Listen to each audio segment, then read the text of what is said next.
최승진의 아침 뉴스. 여러분 안녕하십니까. 12월 13일 수요일 CBS 아침 뉴스 최승진입니다. 이명박 정권 안보실세 김태효 전 청와대 비서관에 대한 구속영장이 기각됐습니다. 이 전 대통령에 대한 댓글 수사 계획도 차질을 빚게 됐습니다. 홈쇼핑 뇌물과 예산 압박 혐의를 받는 전병헌 전 청와대 정무수석에 대한 구속영장이 또다시 기각됐습니다. 틸러슨 미 국무장관이 북한과 아무런 전제 조건을 달지 않고 첫 번째 직접 대화를 할 용의가 있다고 밝혔습니다. 자유한국당 새 원내대표에 선출된 비박계 김성태 의원은 강력한 대여 투쟁에 선봉에 설 것이라는 입장을 밝혔습니다. 가상화폐 거래소를 이용할 수 있는 계좌를 발급해오던 은행들이 가상계좌 발급을 속속 중단하고 나섰습니다. 서울 영하 12도를 비롯해 오늘도 매서운 강추위가 이어지고 있습니다. 영하 10도 안팎의 한파는 내일까지 이어진 뒤 주춤하겠습니다. 이상은 이 시간 주요 뉴스입니다.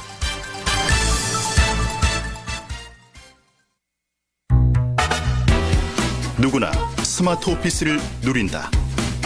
최적의 설계, 디자인, IoT 혜택. 4차 산업시대 융복합 사무가구. 대한민국 사무가구의 미래.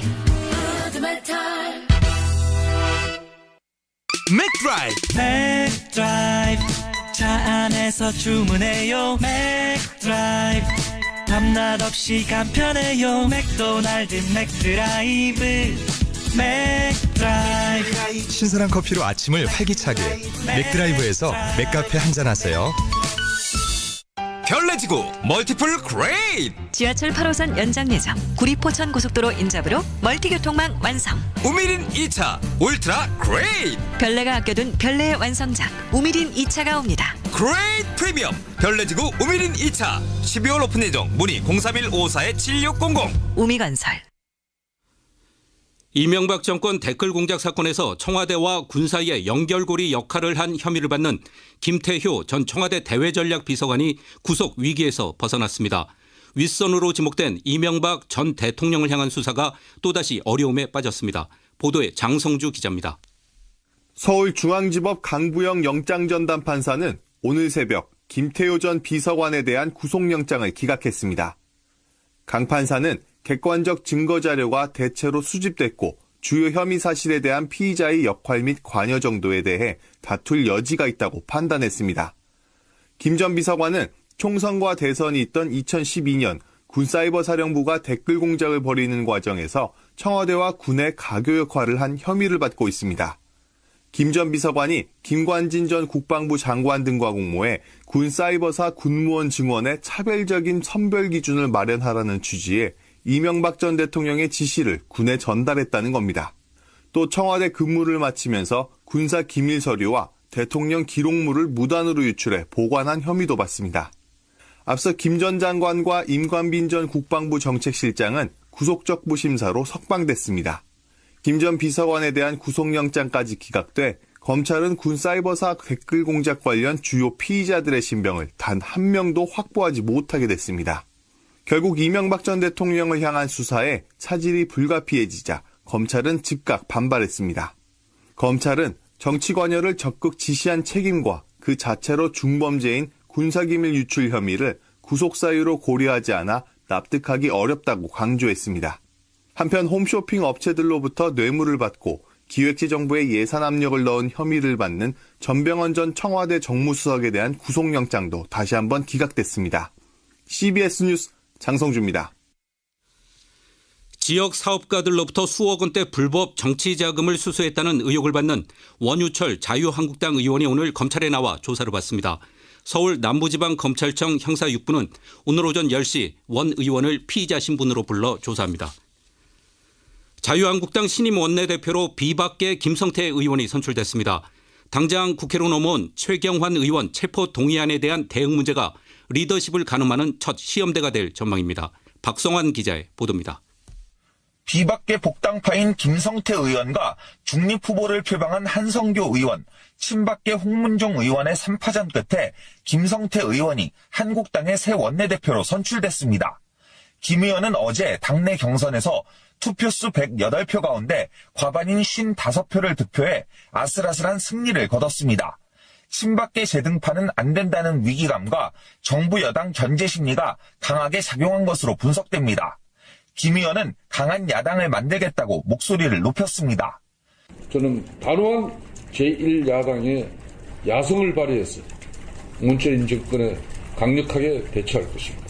비박계인 홍준표 대표에 이어 김 의원까지 원내 사령탑을 맡게 되면서 친박계는 사실상 당내 비주류로 밀려났습니다. 홍 대표로선 자신이 밀었던 김 의원의 당선으로 강력한 당내 장악력을 확보했다는 평가가 나옵니다. 김 의원의 첫 번째 당면 과제로는 최경환 의원 체포동의안에 대한 대응 문제가 꼽힙니다. 여당이 오는 22일 본회의 표결 처리를 주장하고 있는 가운데 친박계를 비판해온 김 의원이 어떤 선택을 할지 주목됩니다. 당내에선 여론 역풍 가능성을 고려해 일단 본회의 일정 조율에는 협조하되 표결에는 불참해야 한다는 얘기가 나옵니다.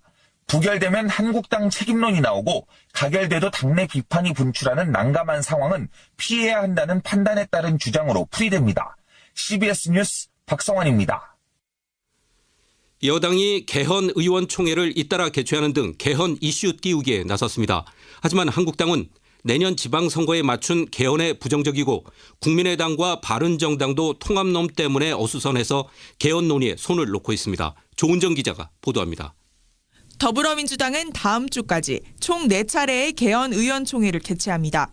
어제 첫 의원총회에서는 주로 기본권과 관련한 논의가 이뤄졌으며 헌법 전문에 5.18 민주화운동, 부마항쟁, 촛불혁명 등을 담는 데에 의견을 모았습니다. 우원식 원내대표입니다. 5.18 민주화운동과 같이 대한민국의 민주주의 도약을 이뤄낸 역사적 사건을 담는 것은 본격적인 국민주권 시대의 개막에도 개헌 분위기를 띄우려는 여당과는 달리 야당 반응은 미적지근합니다. 우선 자유한국당은 원내대표 경선에 따른 당권 재편에 모든 신경이 쏠려 있는 상황입니다. 홍준표 대표는 특히 개헌과 지방선거를 동시에 처리하는 것을 반대하고 있고 여소야대 상황에서 한국당 동의 없이는 개헌이 불가능하다는 점을 강조하고 있습니다. 정우택 전 원내대표입니다. 자유한국당이 개헌 저지선인 116석을 보유하고 있는 상황에서 여야 합의 없이 절대 통과될 수 없는 사안입니다. 국민의당은 개헌과 다당제 확립을 위한 선거제도 개편에 적극적이지만 최근엔 바른정당과의 통합 문제로 당이 시끄러워 개헌에 신경을 쏟지 못하고 있습니다. 바른정당도 분위기가 어수선하기는 마찬가지입니다. 그러나 다수의 국민들이 개헌 필요성을 공감하는 데다 현 정부 지지율이 고공행진을 이어가고 있어 야당이 개헌에 소극적이거나 반대로 비춰질 경우 여론의 압박이 클 것으로 보여 마냥 논의를 미룰 수는 없습니다. 개헌을 위한 공론화위원회를 여는 등의 이른바 국회 패싱 움직임도 일고 있어 조만간 정치권에서도 개헌 논의가 어떤 방향으로든 불붙을 것으로 보입니다. CBS 뉴스 조은정입니다. 틸러슨 미국 국무장관은 오늘 핵과 미사일 도발을 계속하는 북한과 아무런 전제 조건 없이도 첫 번째 직접 대화를 할 용의가 있다고 밝혔습니다. 틸러슨 장관은 워싱턴 DC에서 미 싱크탱크 애틀랜틱 카운슬이 주최한 토론회에 참석해 우리는 북한이 대화할 준비가 되면 언제든 대화할 준비가 돼 있다면서 이같이 말했습니다. 문재인 대통령은 오늘 취임 후 처음으로 중국을 국빈 방문해서 사드 배치에서 촉발된 양국 간 경색 국면 풀기에 본격 나섭니다. 박지환 기자가 보도합니다. 문재인 대통령은 오늘 정오쯤 베이징에 도착해 3박 4일 순방 첫 일정으로 중국에 있는 우리 동포들과의 간담회에 참석합니다. 이어 한중 비즈니스 라운드 테이블과 양국 기업인들이 참석하는 한중 비즈니스 포럼에도 참석해 두 나라의 경제 협력을 강조하는 연설을 합니다. 이번 방중의 핵심이 될 시진핑 주석과의 정상회담은 내일로 예정됐습니다. 남관표 청와대 안보실 2차장입니다. 한중 양국 간의 신뢰를 회복하고 정상 간의 우위를 돈독히 함으로써 양국 간 교류와 협력을 본격적으로 정상화시켜 나가는 정상회담은 공식 환영식에 이어 확대 정상회담, 양해각서 서명식, 소규모 정상회담, 국빈 만찬 순으로 진행됩니다. 특히 이번 정상회담에서는 사드 갈등을 반영하듯 공동 성명 대신 자국의 언론에 각각 밝힐 언론 발표문만 나올 예정입니다. 사드를 봉인하고 미래지향적 관계로 나간다는 13일 합의에도 불구하고 중국은 일명 삼불 원칙에 대한 우리 정부의 이행 방안을 지적하는 등 불협 화음은 계속되고 있습니다. 중국이 사드 봉인에 대한 한국 정부의 추가 이행 방안을 언론 발표문에 담을 경우 사드 봉인이 아닌 미봉 재확인으로 받아들여질 수 있어 향후 사드를 둘러싼 양국 간 논란은 더욱 거세질 것으로 보입니다. 문 대통령은 모레 늦게 충칭으로 이동해 순방 마지막 날인 16일 천민월 당서기와 오찬을 함께하고 김구 선생이 이끌었던 임시정부 청사도 방문합니다. 이후 현대자동차 공장을 방문한 뒤 귀국길에 오릅니다. 청와대에서 CBS 뉴스 박지환입니다. 자유한국당 홍준표 대표가 오늘부터 2박 3일 일정으로 일본 도쿄를 찾아 일본 정계 인사들에게 전술핵 배치의 필요성을 강조하고 북핵 문제에 대한 공동 대처 방안을 모색할 계획입니다.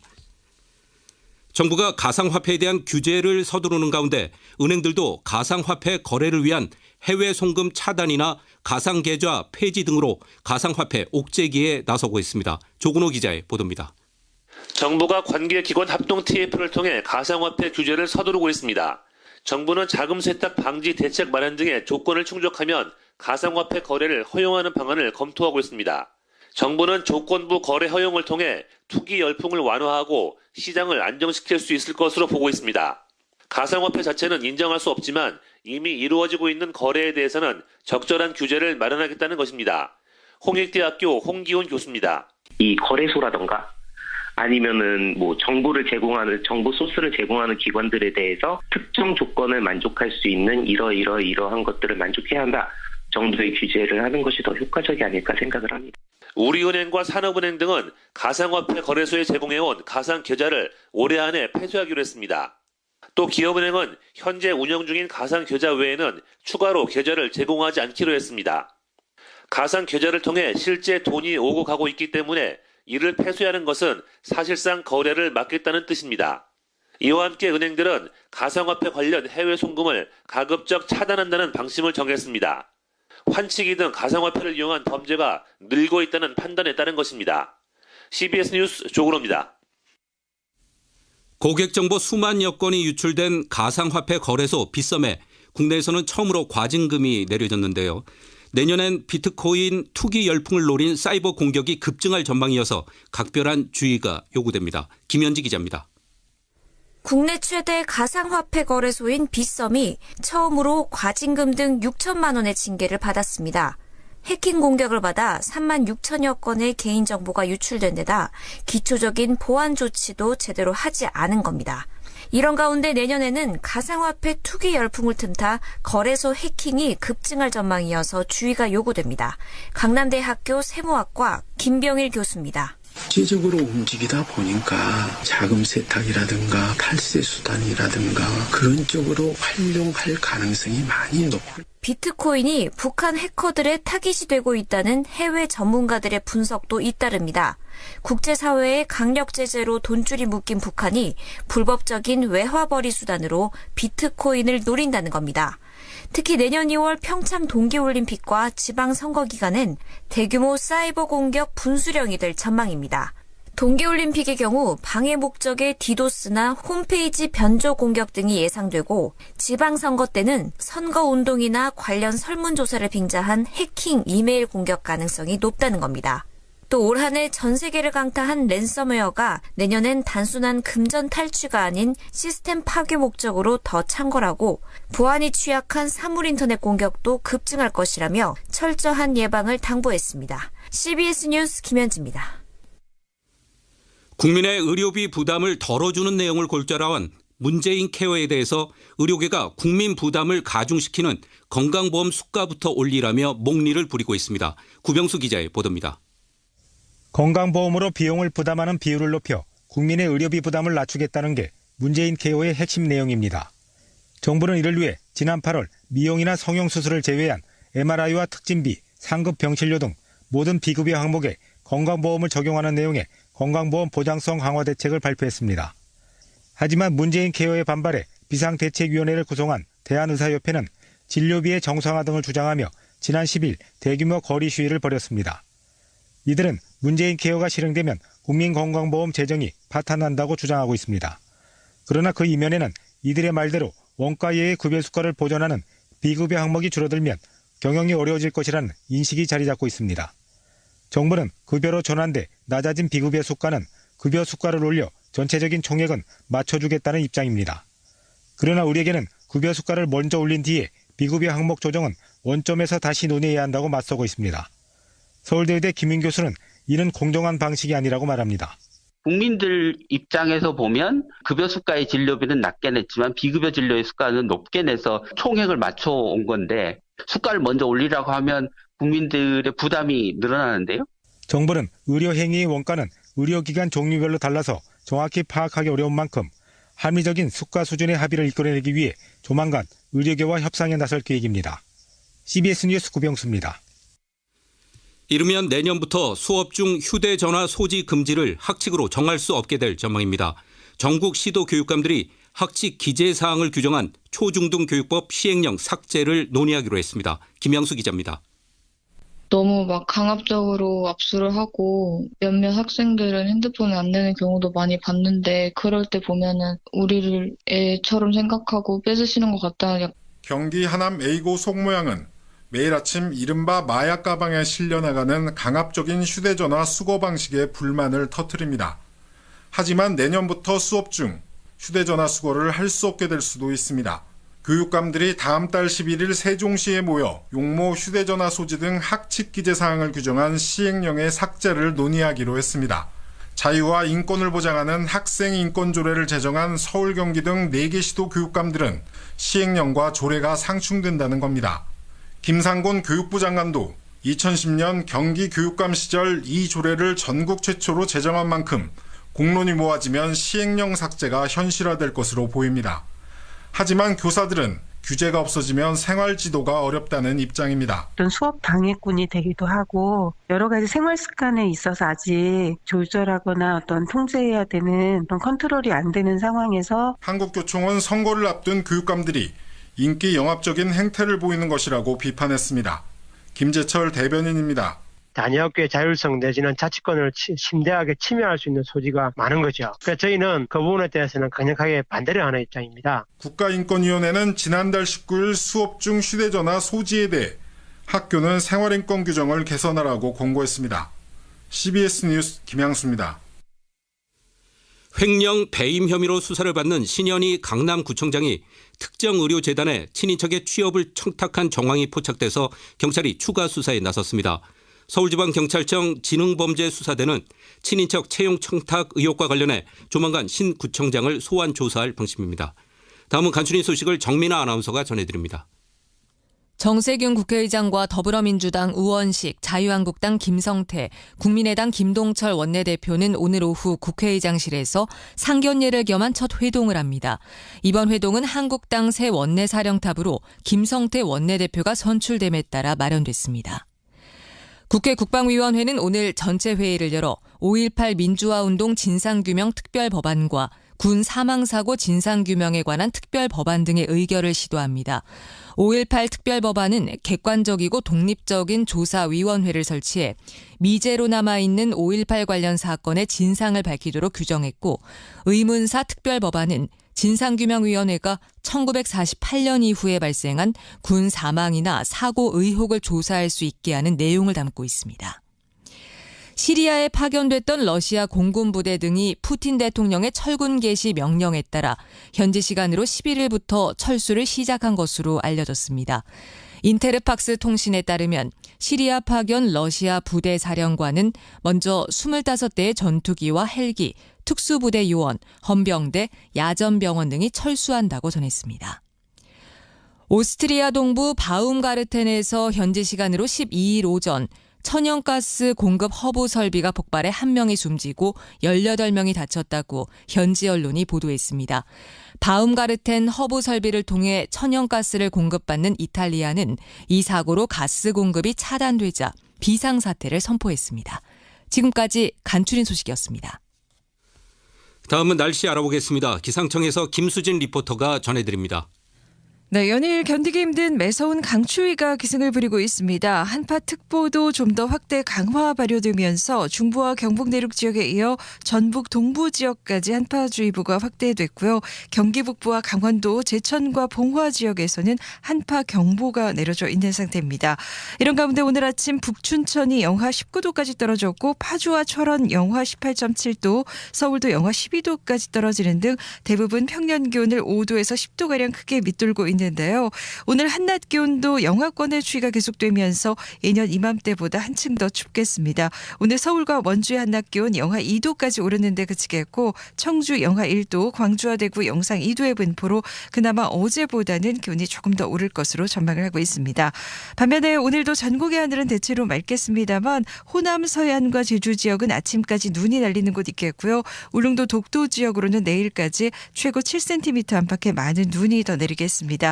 그리고 내일도 서울의 아침 기온이 영하 9도까지 떨어지는 등 매서운 강추위가 계속되겠습니다만 이번 주 금요일과 주말 사이 전국 곳곳에 눈이나 비가 내리면서 주말을 전후로 추위는 잠시 주춤하겠습니다. 지금까지 날씨였습니다. 여러분께서는 지금 최승진의 아침 뉴스를 듣고 계십니다. 신문으로 보는 세상 아침 신문 읽기 황명문 선임기자 나와 있습니다. 어서 오십시오. 네. 오늘 신문을 보면은 검찰 과거사위원회 발족 소식이 눈길을 끕니다. 이명박 박근혜 정부 검찰권 남용 사건이 주요 대상이 될 것으로 보이죠. 네, 법무부가 검찰의 과거 인권 침해 사례나 검찰권 남용 의혹이 제기된 사건을 조사하기 위해서 검찰 과거사위원회를 어제 발족해서 활동을 시작을 했는데요. 이달 말까지 조사 대상을 선정해 다음 달 개시한다고 합니다. 조사 대상은 제한을 두지 않겠다는 입장이지만 현실적으로는 박근혜 이명박 보수정부 10년 동안 논란이 된 의혹 사건이 집중 타깃이 될 수밖에 없을 것이란 전망인데요. 이에 따라서 대법원에서 무죄가 확정된 PD수첩 광우병 보도 사건이나 구속 기소가 됐지만 무죄가 선고된 미네르바 사건, 또 세월호 참사 수사방해 의혹 등이 대표 사례로 꼽히고 있습니다. PD수첩 사건은 당시 수사검사가 상부의 기소 압력에 반발해 사표를 던질 정도로 검찰 내부적으로도 파동이 있었던 사건이었는데, 그러나 미네르바 사건이나 세월호 수사방해 등 검찰권 남용 의혹 사건은 당시 수사검사가 여전히 현직에 남아있는 경우가 많아서 검찰 내부 진통도 만만치 않을 것으로 보인다는 전망입니다. 네. 법조계 안팎의 반응은 엇갈리는데요. 검찰의 독립성을 해칠 수 있다는 우려의 시각이 있는 반면에 틀린 게 없다는 검찰의 무오류 신화를 깨는 의미 있는 일이라는 반응인데, 검찰 개혁과 맞물려서 홍역이 불가피하다는 진단이 나오고 있습니다. 이제 검찰개혁이 본격화되는 분위기인데요. 지켜봐야겠습니다. 비정규직 임금이 10년 만에 정규직 절반을 회복했다는 소식이 있습니다. 임금 격차가 좀 줄어들었겠군요. 네, 지난 2007년 이후 비정규직 노동자의 임금 수준이 정규직의 절반을 밑돌다가 올해 들어서 10년 만에 다시 50%를 가까스로 넘겼다고 한겨레 신문이 보도를 하고 있는데요. 올해 정규직 노동자의 월 평균 임금은 306만 원으로 지난해와 같은 수준이지만 비정규직이 151만 원에서 156만 원으로 3.6%가 올라서 정규직 대비 비정규직 임금 수준이 49%에서 올해 51%로 높아졌다고 합니다. 여기에는 최근에 최저임금 인상이 정규직 비정규직 간 임금 격차를 좁히는 데 영향을 미치고 있다는 분석인데요.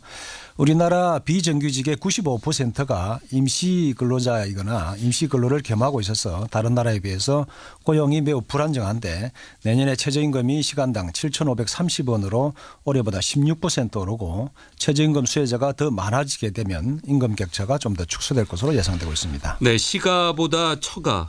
신모계 사회라는 기사도 눈에 띕니다. 네, 시댁에 가까이 살지만 친정 도움을 더 많이 받고 더 자주 연락한다는 통계청 사회동향 보고서 내용을 신문들이 전하고 있는데요. 최근 10년 사이에 시가보다는 처가와 더 가까워진 신모계 사회 현상이 갈수록 두드러지고 있다고 합니다. 여성의 경제 활동이 증가하면서 가사 노동과 자녀 양육 등에서 처가 부모의 도움이 증가한 것으로 보인다는 분석인데요. 특히 그 맞벌이 부부가 많아지면서 처가로부터 도움을 받는 일이 더 늘고 있다고 합니다. 네, 지금까지 아침 신문 읽기 황명문 기자였습니다. 다음은 공항 소식 알아보겠습니다. 김은주 씨. 네, 수요일 아침 하늘길 한파로 이곳 김포공항은 영하 11도를 가리키고 있지만 발효 중인 특보도 없고 전국 지방공항들 대부분 맑은 가운데 시정도 10km 이상으로 좋은 상태여서 김포공항에서 운항하는 국내 노선들 정상 운항 중입니다. 6시 5분발 제주행 아시아나항공 첫 편의 출발을 시작으로 이후 편들도 정상 수속이 이어지고 있습니다. 좌석 상황은 제주행 오전에는 대부분 만석이지만 1시 이후 편부터는 잔여 좌석이 많이 남아있고 부산과 광주, 울산을 포함한 국내 노선들은 전 시간대에서 여유 있어 공항에 나오시는 대로 구하실 수 있겠습니다. 제주항공은 2018년 1월부터 인천 가고시마 노선에 주 3회 신규 취항한다고 합니다. 예상 비행 시간은 1시간 30분이라고 하니까 참고하시기 바랍니다. 지금까지 김포공항에서 전해드렸습니다. 제주항공에서 보내드린 공항 소식이었습니다. 요즘 가상화폐 얘기로 여기저기서 시끌시끌합니다. 그야말로 광풍입니다. 우리나라에서 가상화폐라는 것이 순기능은 전혀 보이지 않고 투기 수단으로 전락해버렸다는 비판이 큽니다. 앞으로 가격이 급락을 하면은 투자자들의 피해가 눈덩이처럼 커질 수 있는데 정부 대책이 두세 박자 늦는 것이 아닌가 싶습니다. 뉴스로 마치겠습니다. 지금까지 뉴스 제작 박종환, 박초롱, 고무성 기자, 기술 김준규, 진행의 최승진이었습니다. 잠시 후에 김현정의 뉴스쇼가 이어집니다.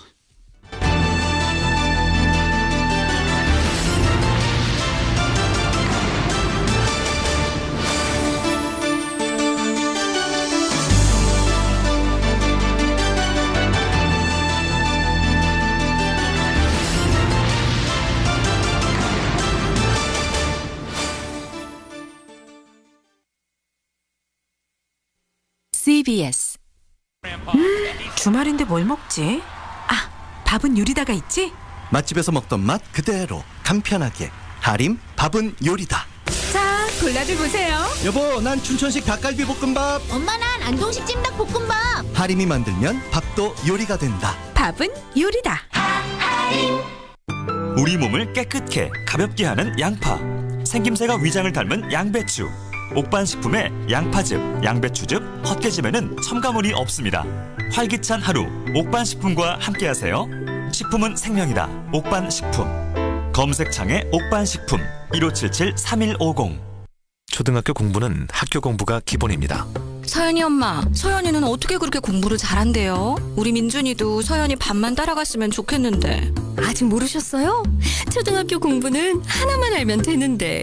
그래서 서연 엄마 비결이 뭐예요? 홈런 하세요. 아이스크림 홈런이요. 아이스크림 홈런. 당신의 집에 품격을 더할 명품 건축 박람회 하우징 트렌드 페어. 차세대 주거 문화부터 고품격 건축 자재까지 대한민국 명품 건축 박람회 2018 하우징 브랜드 페어 1월 18일부터 21일까지 삼성동 코엑스 하우징 브랜드 페어. 안녕하세요. CBS 아나운서 김윤주입니다.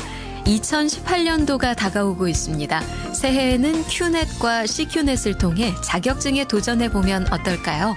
큐넷은 국가기술 전문 자격 포털 사이트로 자격증 취득을 위한 모든 서비스를 제공하고 있습니다.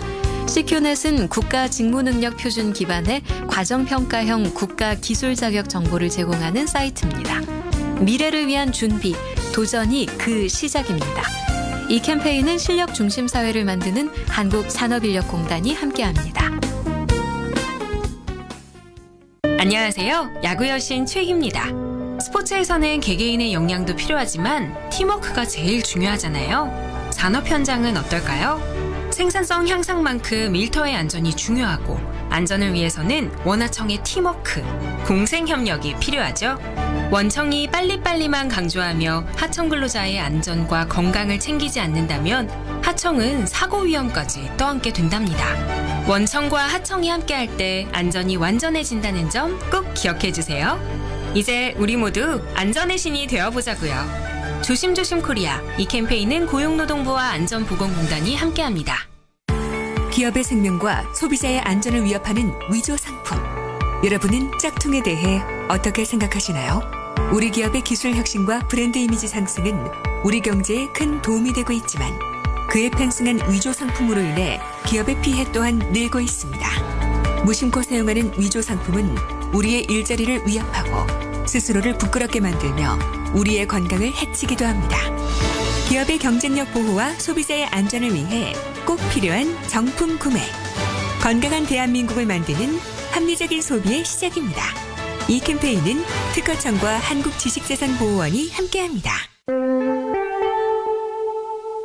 이 아름다운 당신과의 순간이 우리 곁에 더 오래 머무르기를. 인간의 시간을 연구하는 기업 메디톡스에서 현재 시간을 알려드립니다. 인간의 시간을 연구하는 기업 메디톡스에서 7시 30분을 알려드립니다.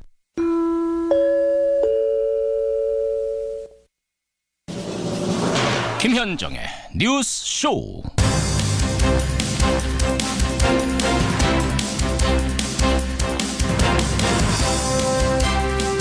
김태효, 전병헌 두 사람 모두 집으로 돌아갔습니다.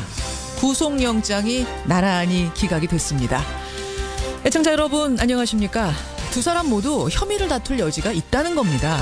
먼저 김태효 전 비서관 사이버사 증언을 하면서 우리 사람을 뽑으라 라는 VIP의 강조사항을 군에 전달한 의혹을 받고 있죠. 그런데 다툴 여지가 있다는 거고요. 전병헌 전 정무수석은 과거의 홈쇼핑 제어가 과정에서 뇌물을 받은 혐의인데 역시 다툴 여지가 있다는 게 이유입니다.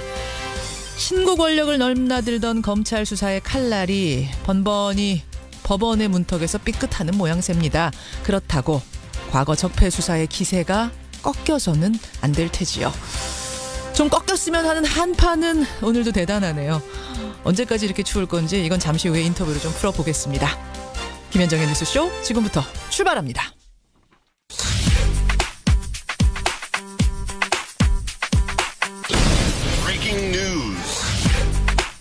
김현정의 뉴스쇼가 주목한 오늘의 포인트 김정훈 기자 나와 있습니다. 어서 오세요, 김 기자. 네.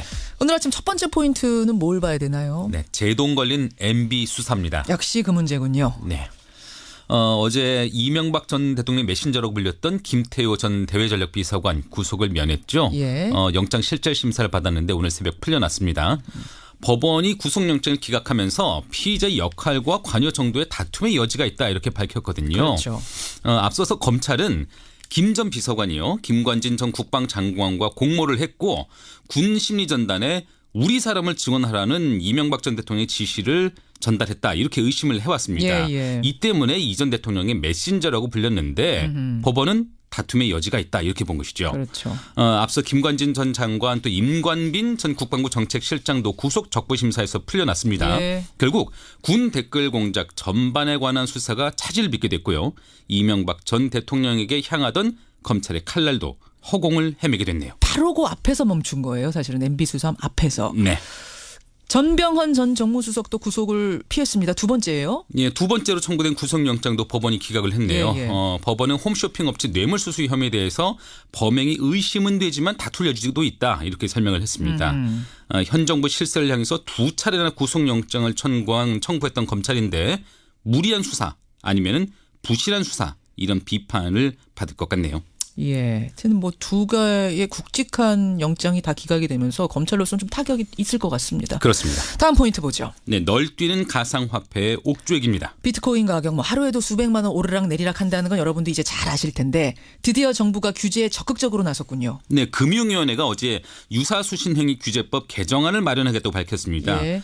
정부의 기준에 맞춘 가상화폐 거래소에 대해서만 영업을 허용하겠다는 취지죠. 소비자 보호 또 자금 세탁 방지 고객 자산 별도 예치 등의 까다로운 기준을 충족해야만 비트코인을 비롯한 가상화폐 거래를 인정해 주겠다는 겁니다. 지금은 그냥 신고만 하면 거래소 누구나 열 수 있는 거였다면서요. 그렇죠. 네. 근데 법무부는 한 발 더 나가서 이 가상화폐 거래 전면 금지 방안까지 검토를 하고 있거든요. 이에 맞춰서 우리은행 또 산업은행 등은 가상화폐 거래소에 제공해온 가상 계좌를 올해 안에 폐쇄하기로 해서 그 제동이 본격화하는 것으로 보이네요. 가상 계좌를 폐쇄하겠다. 네. 그래요. 이런 조치들이 비트코인 광풍을 잠재울지 아니면 오히려 제도권 밖으로 튕겨나가서 열풍이 또 뭐랄까 좀 삐뚤어진 형태로 더 과열되는 건 아닌지 이걸 좀 가늠해봐야 될 텐데. 네. 그래요. 정부의 고민도 깊은 것 같습니다. 마지막 포인트 하나만 더 보죠. 네, 구상권 굴레벗은 강정마을입니다. 강정마을 해군기지 건설 반대로 손실 입었다 해서 박근혜 정부가 구상권 청구했었던 건데 그거를 문재인 정부가 취하하기로 한 거죠? 네, 청구된 금액이 34억 5천만 원이나 됐거든요. 예, 예. 갈등을 겪었던 강정마을 주민들이 감당하기에는 버거웠는데 그 굴레가 벗겨진 것입니다. 이거 문재인 대통령 공약이기도 했죠. 예. 어제 정부가 최종 결정을 내렸고요. 강정마을을 비롯한 제주는 물론 당연히 환영 일색이고 강정 주민들에 대한 사면 복권까지 아울러 요청을 하고 있고요.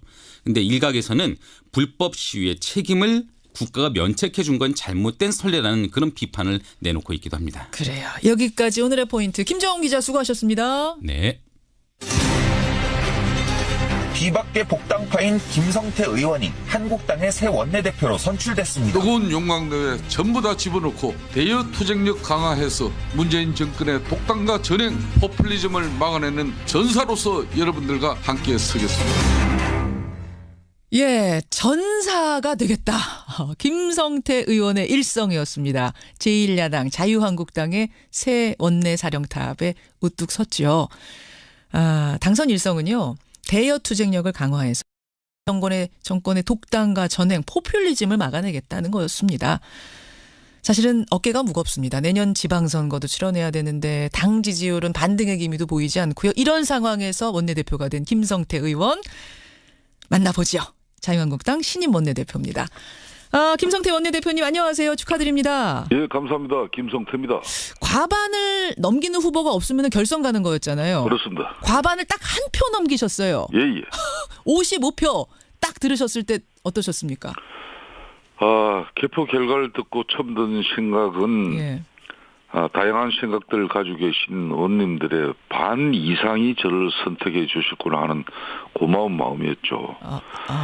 또 다른 후보를 지지해 주신 분들도 많으니까 앞으로 원내대표로 활동하면서 그분들의 판단도 더욱더 존중해야 되겠구나 하는 그런 생각을 들었습니다. 그런데 이 참 국회의원들이 뭐 10만 명 20만 명, 30만 명 지역 유권자들에게는 좋은 정책 공약과 그리고 좋은 메시지, 좋은 또 스피치 하면은 웬만큼 판단이 서는데 사실상 심리 물기를 알아도 이 국회의원들 마음은 모릅니다. 그래서 표심이라는 게 정말 어려운 건데 너무나 감사한 결과죠. 결선 갈 각오는 사실 하고 계셨어요? 어떠셨어요? 솔직한 심정은 결선까지는 안 간다고 봤습니다. 자신이 그럼 있으셨던 거네요, 어느 정도? 자신은 분명히 있었습니다. 분명히 있으셨습니까? 당선 일성이 상당히 비장했습니다. 예. 야당 대표가 국회법 위반했다고 최초로 고발당하는 한이 있더라도 대여 투쟁의 끈을 놓지 않겠다. 예. 문재인 정권의 독단과 전행, 포퓰리즘 막아내는 전사로 서겠다. 네. 저는 전쟁터 나가시는 줄 알았어요. 예. 아니 어떤 심정입니까? 전사가 되겠다. 그럴 정도로 우리는 지금 현재 문재인 정권이 들어선 지 8개월이 이제 돼가고 있지 않습니까? 그런 제1야당이 야당답지 못한 야당으로서 우리 당원은 기본이고 국민들조차도 저게 무슨 야당이냐 할 정도의 그런 많은 손가락질을 받았습니다. 비록 정권은 빼앗겼지만은 국민 여러분께서 우리 자유한국당을 제1야당으로 만들어 주신 의미는 바로 보수의 가치 아래 또 정부 여당의 일방적인 독주를 제대로 견제하라는 것인데 보수의 가치, 그걸 제대로 하지 못한 그런 무기력감이 있었죠. 그거는 뭐 전임 원내 지도부에 대한 책임을 제가 이야기하는 게 아니라 바로 아직 우리 자신들이 야당으로서 제대로 된 체질 전환이 이루어지지 않았기 때문에 그런 거죠. 체질 전환. 뭐 그런 측면에서 저부터 이제 앞으로 이런 무기력한 야당 체제를 극복하는 그런 최선봉에서 전사로 서겠다. 그거는 문재인 정권의 독단과 전행, 이런 포퓰리즘 정책 그리고 정치 보복에 맞서겠다는 거죠. 전사가 돼서 지금 대여 투쟁 강조를 계속하셨는데 오늘 여당인 민주당이 내놓은 그 축하 메시지 보니까 어제 내놨군요. 협치하자, 상생하자 이런 거였고 오늘 우원식 원내대표도 만나시잖아요. 만나면 아마 같은 말씀하실 겁니다. 협치하자, 상생하자. 거기에 대해서 뭐라고 답하시겠습니까? 저는 개인적으로 우원식 원내대표 뭐 아주 좋은 정치인이라고 보는 사람입니다. 마침 조금 전에 이 방송 시작하기 전에 전화가 오셔가지고 통화하셨어요? 통화를 했습니다. 제가 정중하게 오늘 방문하겠다. 방문해서 이야기하자. 근데 아까 자신하고 통화해서 제대로 싸우는 이제 야당 만났다. 잘 싸워보자 이런 전화 서로 주고받았는데. 잘 싸워보자 앞으로 그러셨어요, 김 원내대표께서. 잘 싸우자는 건 결국 나쁜 의미가 아니에요. 예. 그래서 뭐라 그러세요, 우 원내대표는? 아니 우 원내대표도 잘 싸워보자고. 서로 잘 싸우자고. 두 분 다 전사 되시면은 그럼 이거 협치 상생 어려운 거 아닙니까? 원래 뭐 제대로 싸우고 나면은 서로가 서로를 인정하는 그런 관계가 되는 것이죠. 그런가요? 그러니까 뭐 막무가내 싸움이 아니라 정책을 넣고 겨뤄보자 뭐 이런 말씀이신 거죠? 그렇습니다. 예, 알겠습니다. 김성태 원내대표 만나고 있습니다. 홍준표 당대표가요, 이번 국회 예산안 처리 끝난 뒤에 이런 말씀하셨어요. 앞으로는 원내일에 내가 간섭하겠다. 당대표가 원내일에 간섭하겠다. 이거 공개적으로 발언하는 걸 전 처음 본 것 같은데 이건 어떻게 생각하세요? 자유한국당 당헌 당규에는 당대표와 원내대표의 역할이 명확하게 구분되고 있습니다. 서로 그 선은 막 이렇게 침범하고 또 집에 개입할 수 있는 구조가 아니에요. 너무나 명확하기 때문에. 지난번 홍 대표께서 그런 발언을 한 부분은 예산안 처리 과정에서 국민들 뜻이나 우리 당원 뜻의 뜻은 전혀 이게 아닌데 일방적으로 무기력하게 처리된 그 모습, 특히 제1야당인 자유한국당을 패싱하면서 국민의당과 예산안 처리를 가지고 밀실 뒷거래까지 하면서 한마디로 우리 당은 그런 상황에서 우리 당은 뭐 했냐. 그런 질타를 그런 표현으로 한 것뿐입니다. 홍 대표의 질타의 표현이지 정말로 간섭을 하실 건 아니라고 생각하시는 건가요? 저는 그렇게 보고 있습니다. 예. 홍 대표님하고도 사담으로 그런 얘기를 나눠보셨어요? 그렇습니다. 어제 저녁에도 많은 그 주가 의원들과 저녁을 하면서 자신이 그런 부분에 당헌 당규를 누구보다 잘 알고 있는 사람인데 오직 답답했으면 그런 얘기를 했겠냐는 그런 겁니다. 답답했으면 그랬겠냐는 표현일 뿐이다. 나 그 선 넘지 않겠다. 근데 홍준표 대표 얘기가 나왔으니 말입니다만 사실은 그 보수의 몰락, 우리 요즘 보수의 몰락에 대해 얘기를 하는데 그때 나오는 것이 보수가 품격을 잃었다는 얘기가 나오고 홍준표 대표 이야기가 이번 경선 과정에서도 많이 나왔습니다. 막말이다. 아니면 홍준표 대표는 서민의 언어다. 이런 것 갖고선 이제 옥신각신했었는데 어떻게 생각하세요? 이제 홍준표 대표의 흔히 말하는 여러 우려가 있지 않습니까? 막말이나 또 너무 직설적인 표현인데 그게 너무 거칠어서 그런 여러 우려가 있습니다만은 앞으로 홍준표 대표는 제가 어제 공식적으로 대표의 이제 쉽게 말하면 직설적이고 좀 거친 표현은 이제 원내 그동안 제대로 싸우지 못했기 때문에 본인이 그렇게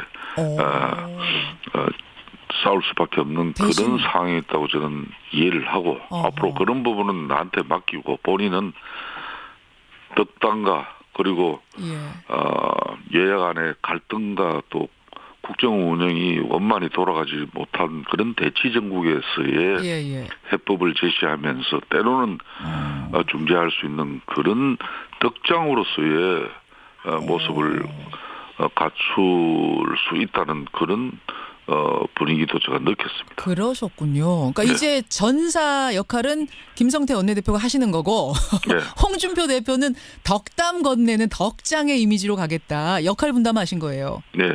그러니까 그분이 그렇다고 해서 그 타고난 기질이나 탁월한 그 표현 방식을 금방 안 바꿉니다. 그렇죠. 그렇지만은 지금까지 사실상 원내에서 소화시켜야 할 부분을 당 대표가 그 자기의 직설적인 입장과 표현 방식으로 전달하고자 했던 그런 애달픔이 많았으니까 애달품. 이제 앞으로 그런 부분은 학주로 될 거라는 거죠. 그래요. 김성태 신임 원내대표. 그나저나 첫 번째 임무가 바로 주어졌습니다.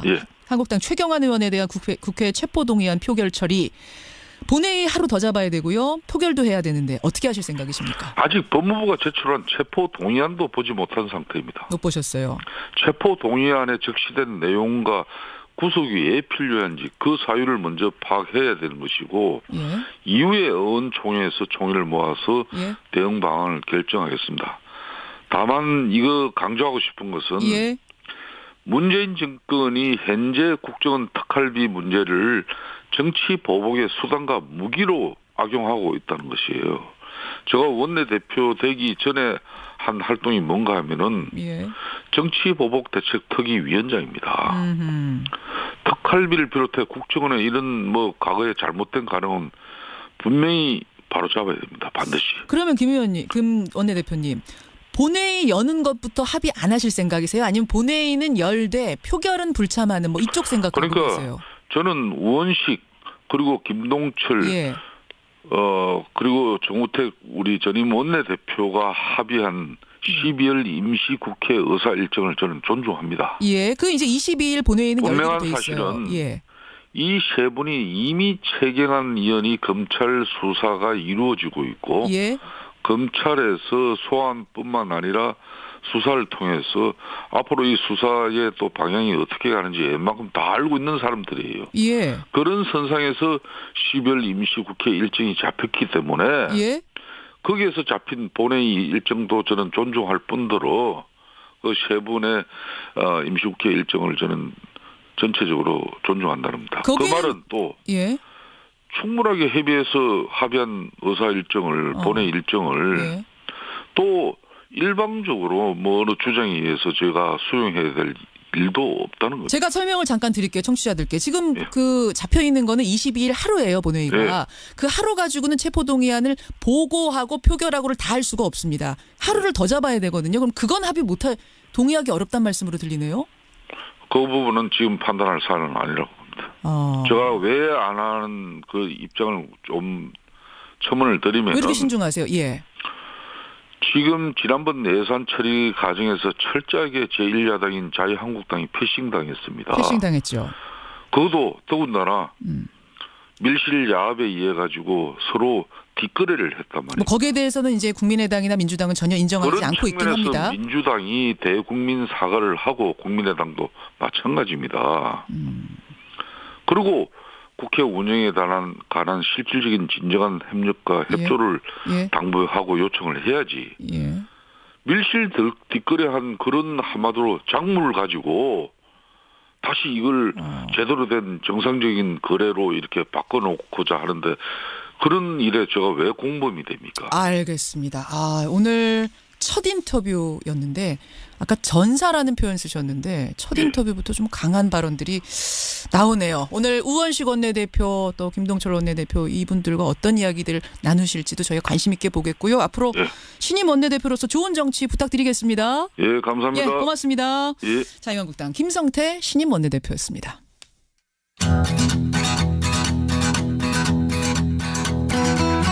김현정의 뉴스쇼는 청취자 여러분의 참여로 이루어집니다. 트위터, 페이스북, 레인보우 게시판, 그리고 단문 50원, 장문 100원의 유료 문자 샵 1212, 우물정 1212 통해 참여하실 수 있습니다. 김현정의 뉴스쇼, 여러분과 함께 만듭니다.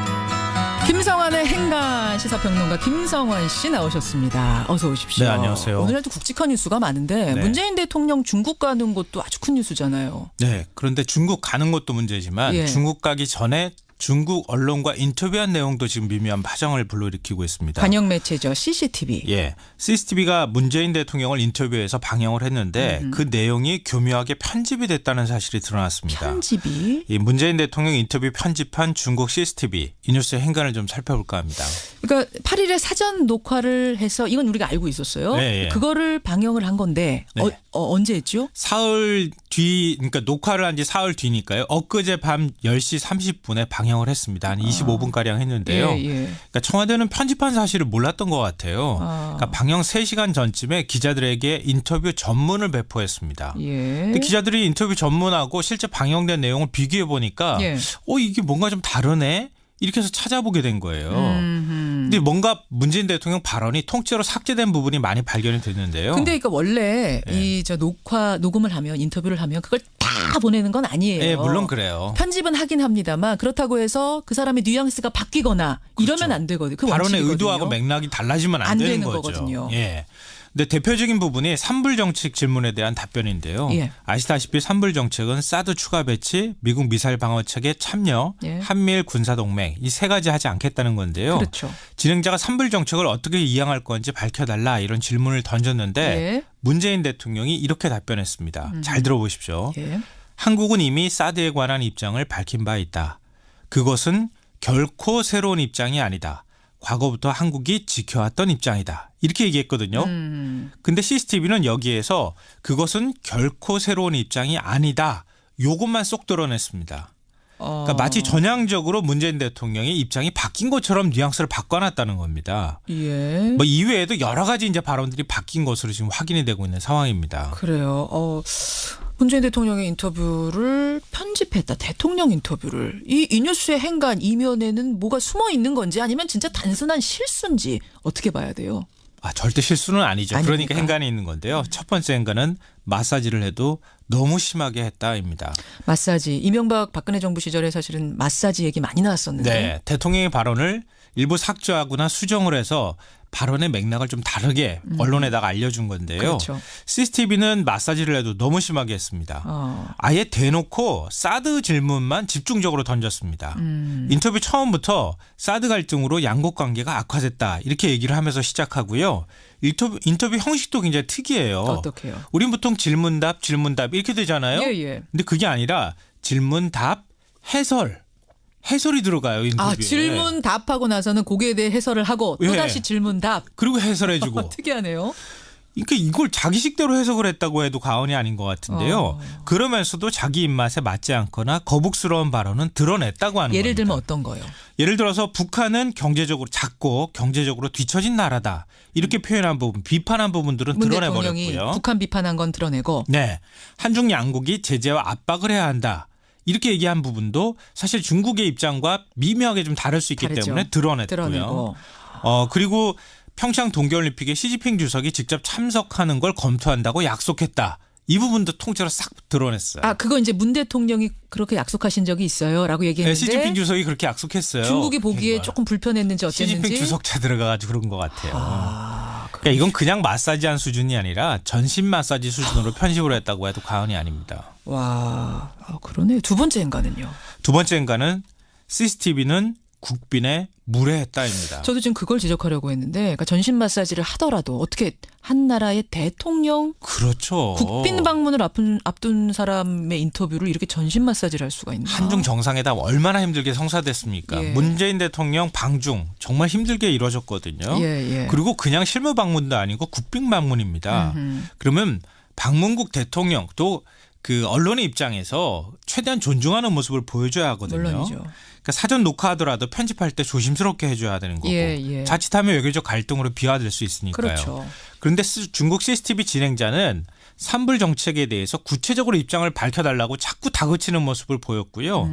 마지막 부분에서는 오히려 훈계조로 이렇게 얘기합니다. 어떻게요? 한국 측이 진일보한 실질적 조치를 취해 한중 관계 발전의 모든 장애물을 제거하기 바란다 이렇게 얘기하면서 오히려 한국의 신뢰 회복을 막 주문하는 모습들을 보여요. 한국이 좀 모든 장애물을 제거해 주세요. 네. 같이 제거합시다도 아니고 네. 진행자가. 이게 중국 정부 당사자도 아니고 무슨 뉴스 진행자나 인터뷰 진행자가 이런 식으로 얘기합니까? 중국에서 뭐 영웅이 되려고 작정을 하고 인터뷰를 한 건가요? 대통령한테 훈계를 하면서 마무리를 지었어요. 네. 마지막 행간은요? 마지막 세 번째 행간은 한중 정상회담의 예고편에 불과하다입니다. 예고편처럼 느껴지셨습니까? 중국 CCTV는 관영 매체예요. 관영 매체죠. 관영 매체가 이런 입장 취했다는 얘기는 정상회담 때에도 사드 문제 가지고 계속 이렇게 얘기가 될 거라는 걸 우리가 예감해 볼 수 있다는 거죠.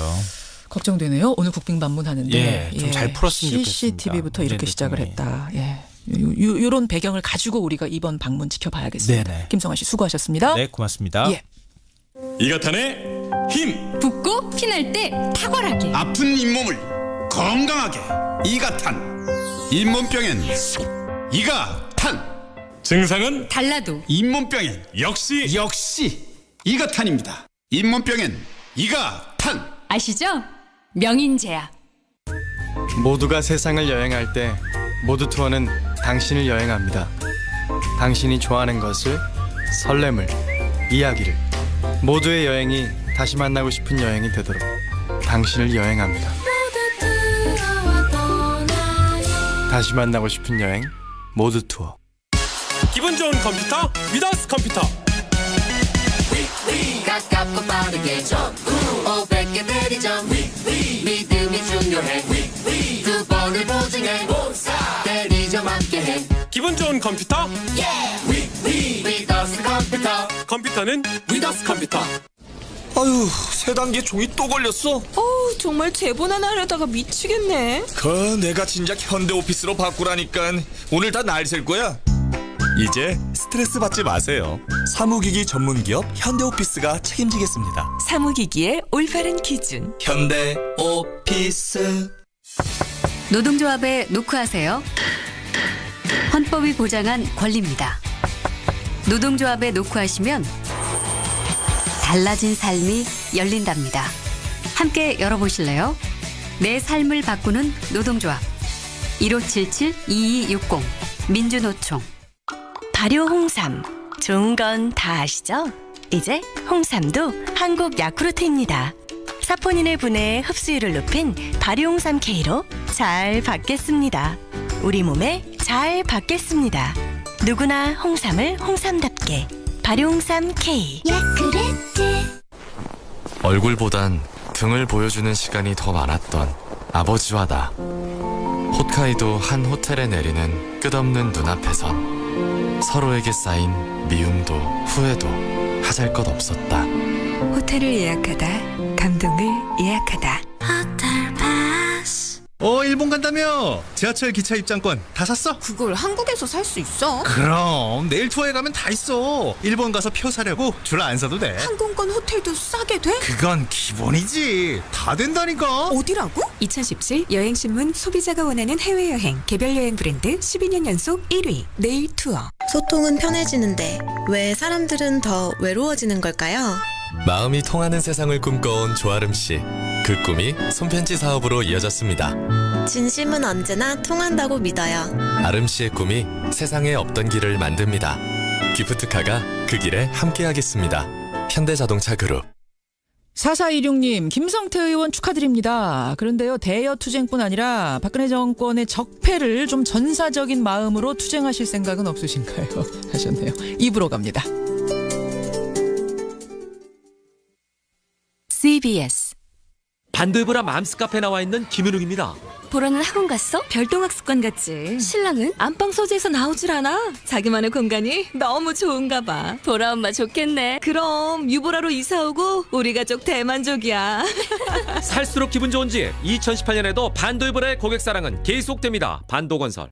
안녕하세요. 아나운서 엄지인입니다. 속담 얕은 데도 깊게 건너라. 작은 일도 소홀히 여기면 안 된다는 뜻인데요.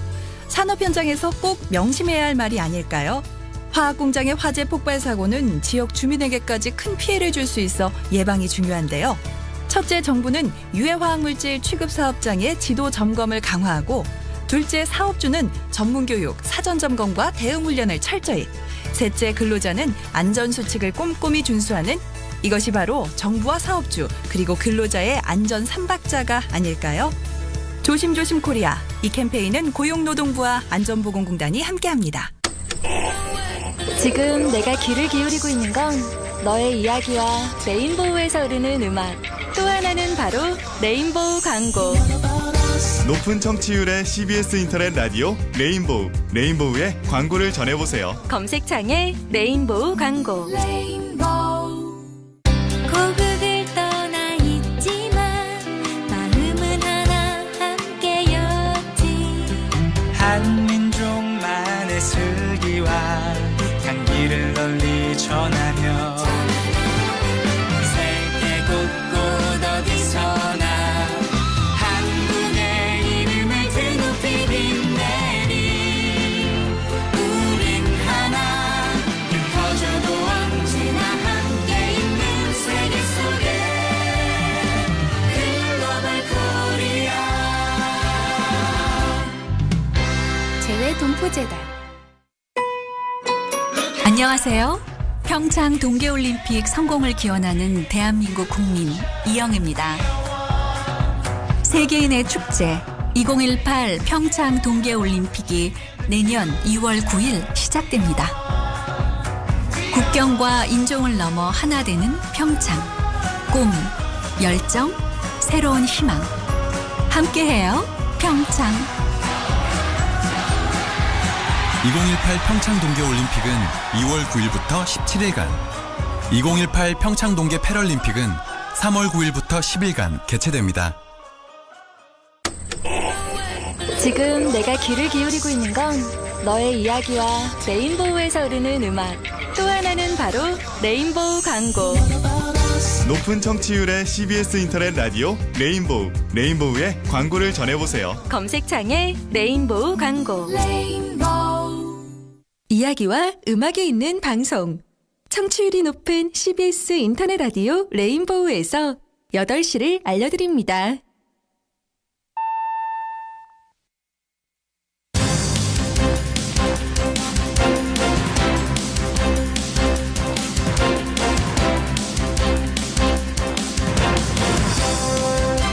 김현정의 뉴스쇼 2부 출발합니다. 지금 서울의 온도가 영하 10도, 체감온도 영하 14도입니다.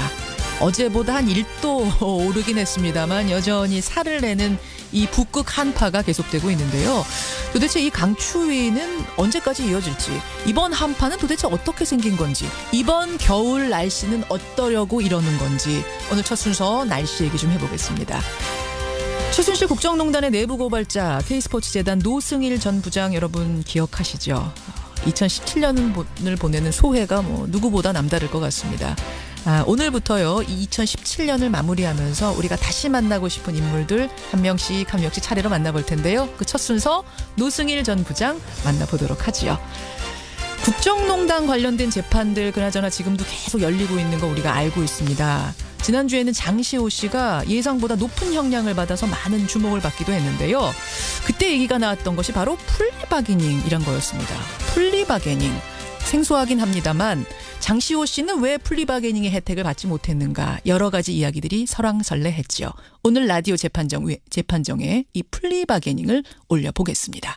50원의 단문 100원의 장문 유료 문자 샵 1212 카톡 레인보우까지 열어놓고 출발합니다.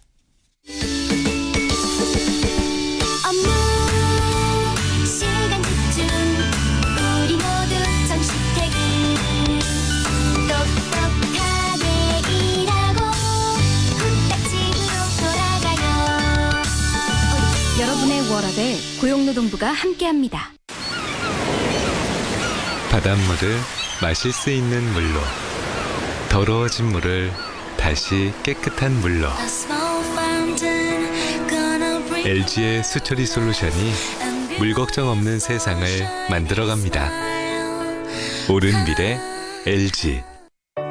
좋은 약은 잘 듣는다고 합니다. 그래서 구주제약은 잘 듣습니다. 아픈 사람의 말을 잘 듣고 아픈 몸의 소리를 잘 듣습니다. 세상에서 가장 잘 듣는 약을 만들기 위하여 잘 듣는 회사 구주제약. 괜찮은 맛집을 발견하면 함께하고 싶은 분 떠오르시죠? 좋은 제품은 알리고 싶어지는 행복 나눔의 가치. 건강한 회원 직접 판매의 정신입니다. 직접 판매 공제조합에 가입된 회원 직접 판매 기업은 소비자 피해 보상보험으로 믿을 수 있습니다. 가입 여부를 꼭 확인하십시오. 직접 판매 공제조합.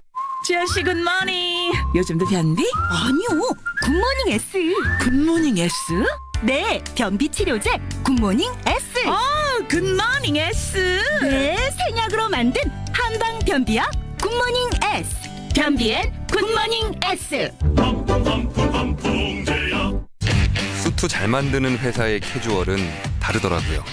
편안하지만 품격을 잃지 않게, 감각적이지만 가볍지 않게, 어떤 순간에도 돋보이는 파크랜드 비즈니스 캐주얼, 저 조인성이 추천합니다. 수트부터 캐주얼까지 모든 비즈니스에 답하다. 파크랜드. 제가 어제 아침에도 오늘 날씨 정말 춥습니다. 날씨가 뉴스입니다. 이런 말씀 드렸는데요. 오늘 아침도 날씨가 뉴스입니다. 정말 살을 에이는 듯이 춥습니다. 오늘 아침 서울의 기온이 영하 12도고요. 철원은 영하 18도까지 떨어졌습니다. 경기 가평, 경부 북부 지역에 내려졌던 한파주의보는 한파경보로 강화가 됐습니다. 물론 겨울은 춥죠. 하지만 춥다는 걸 감안해도 근래 이 무렵의 추위와는 비교도 되지 않을 만큼 지금 동장군의 기세가 대단한데요. 왜 그런 건지, 또 이 추위는 언제까지 계속될지, 올겨울 날씨는 어떤 건지 잠깐 예측을 하고 가보죠. K웨더 반기성 예보센터장 연결이 되어 있습니다. 반기성 센터장님, 안녕하세요. 네, 안녕하십니까. 아니, 도대체 왜 이렇게 추운 겁니까? 올겨울이 좀 이례적으로 빨리 오기도 했어요. 그런데 이제 가장 큰 원인은 아무래도 강한 한파가 내려오는 것은 첫 번째는 이제 북극 한기가 남아있기 때문이죠. 북극에 있는 한기가 여기까지 내려왔어요. 네. 우리나라 그 5km 상공에 영하 한 30도의 한기가 내려왔는데. 예. 12월에 영하 30도 선이 내려온 경우는 상당히 이례적이거든요. 그렇죠. 이 한기가 내려와서 이제 우리나라 북동쪽, 그러니까 지금 저 러시아하고 만주 국경 부근에서 상층 저지 저기압을 만들었습니다. 예. 이게 뭐냐면 일종의 이제 블로킹 저기압이라고 부르는데, 그러면 이게 고기압이 동쪽으로 나가지 못하게 만들어요. 그러니까 북쪽의 차가운 공기가 우리나라 쪽으로 계속 유입되고 강화시키는 역할을 하거든요. 또 한기를 우리나라 쪽으로 끌어내리는 역할도 하고요. 차가운 고기압이 계속 위치하다 보니까 추운 날씨를 보이는 겁니다.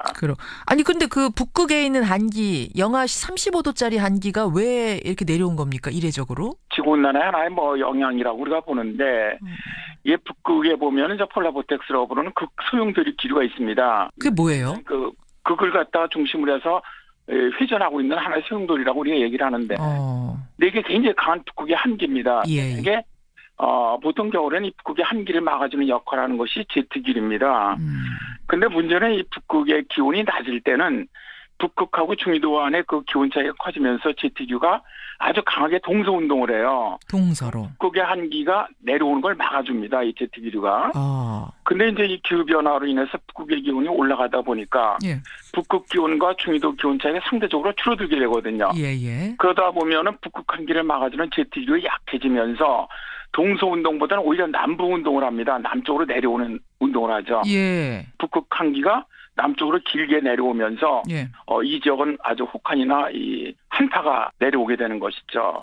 그러니까 상대적으로 북극의 기온이 이제 제가 그 기후 변화로 따뜻해졌다고 하더라도 중위도에 비해서는 상당히 춥거든요. 아무리 거기가 높아졌다고 상대적인 개념인 것이지. 그러다 보니까 이 북극의 한기가 남쪽으로 쭉 제트기를 따라서 내려온 지역 쪽으로는 거의 영하 한 20도까지 내려가는 한파가 닥치는 것이죠. 저는 이제 좀 이해가 되네요. 그러니까 저는 지금 지구온난화 때문에 북극의 온도가 많이 올라갔다 그러는데 겨울은 왜 더 추워지는 건가 이해가 잘 안 됐었는데, 말씀 듣고 보니까 북극의 온도는 내려갔다고 해도 굉장히 추운 거죠. 근데 이제 북극과 중위도의 온도차가 크면 클수록 제트기류가 더 활발하게 그 사이를 막아주는데, 양쪽으로 왔다 갔다 하면서. 네, 맞습니다. 이 부분이 약해지면서 그러니까 그 막아주던 역할을 못 해주는 거군요. 네, 그렇습니다. 네. 그렇기 때문에 지구 온난화가 돼도 겨울은 더 추워지는. 사실은 많은 분들이 지구가 기온이 상승하고 있다. 그런데 왜 겨울에는 더 춥냐? 이렇게 말씀하시거든요. 그래서 이제 저희들이 이것을 지구 온난화의 역설이라고 부르는 것이죠. 지구 온난화의 역설. 네, 그러니까 실제로 지구 온난화를 위해서 나타나는 기상 현상 중 가장 심각한 것이 기온 상승이거든요. 그러니까 여름에는 요새 계속 폭염이 닥치고 있지 않습니까? 대프리카라고 우리 지난 여름에 대구를 불렀잖아요. 너무 더워서. 네, 그렇습니다. 그런데 이제 겨울에 평년보다 더 추워지는 경우도 바로 이 지구온난화로 인한 기온 상승의 영향 때문이라는 것이죠, 결국은. 그렇게 되는 거군요. 그럼 이번 한파 그리고 올 겨울 날씨를 좀 예측해 봐야 될 텐데, 우선 이번 한파는 언제 풀립니까? 지금 이번에 내려온 강한 한파는 이번 주말 토요일 정도에 일시적으로 약간 좀 풀릴 것 같아요.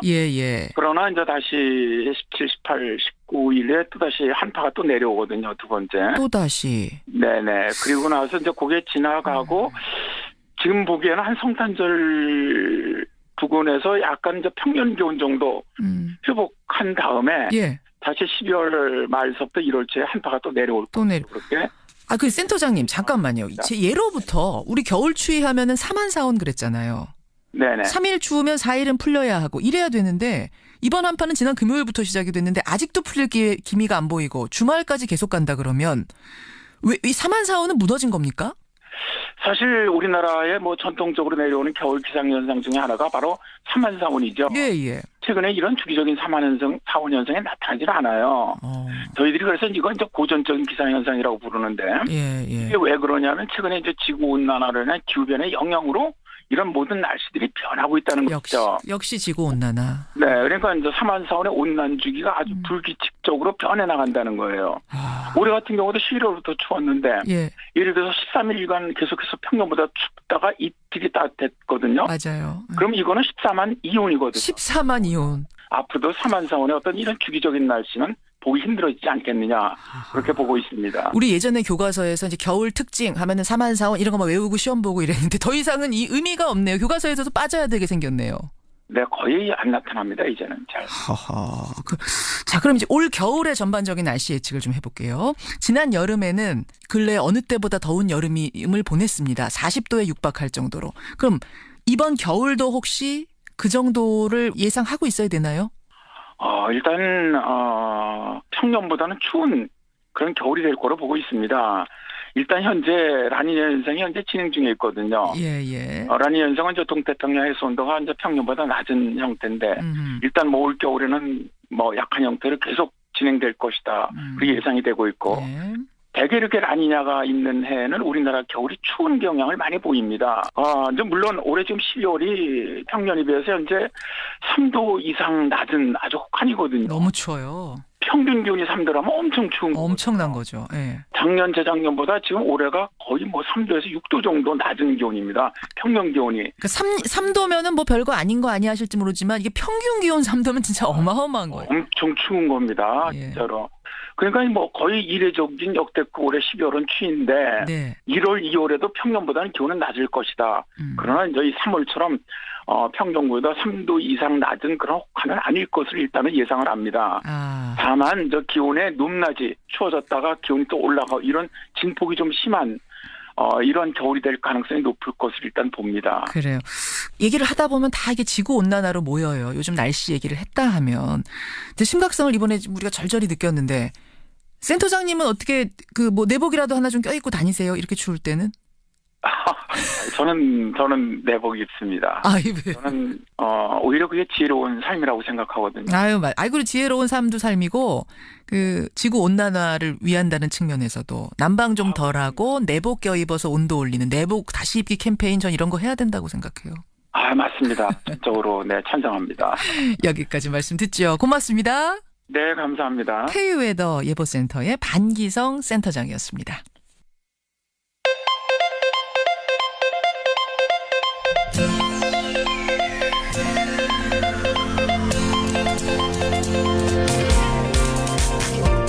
여러분은 지금 CBS 라디오 김현정의 뉴스쇼를 함께하고 계십니다.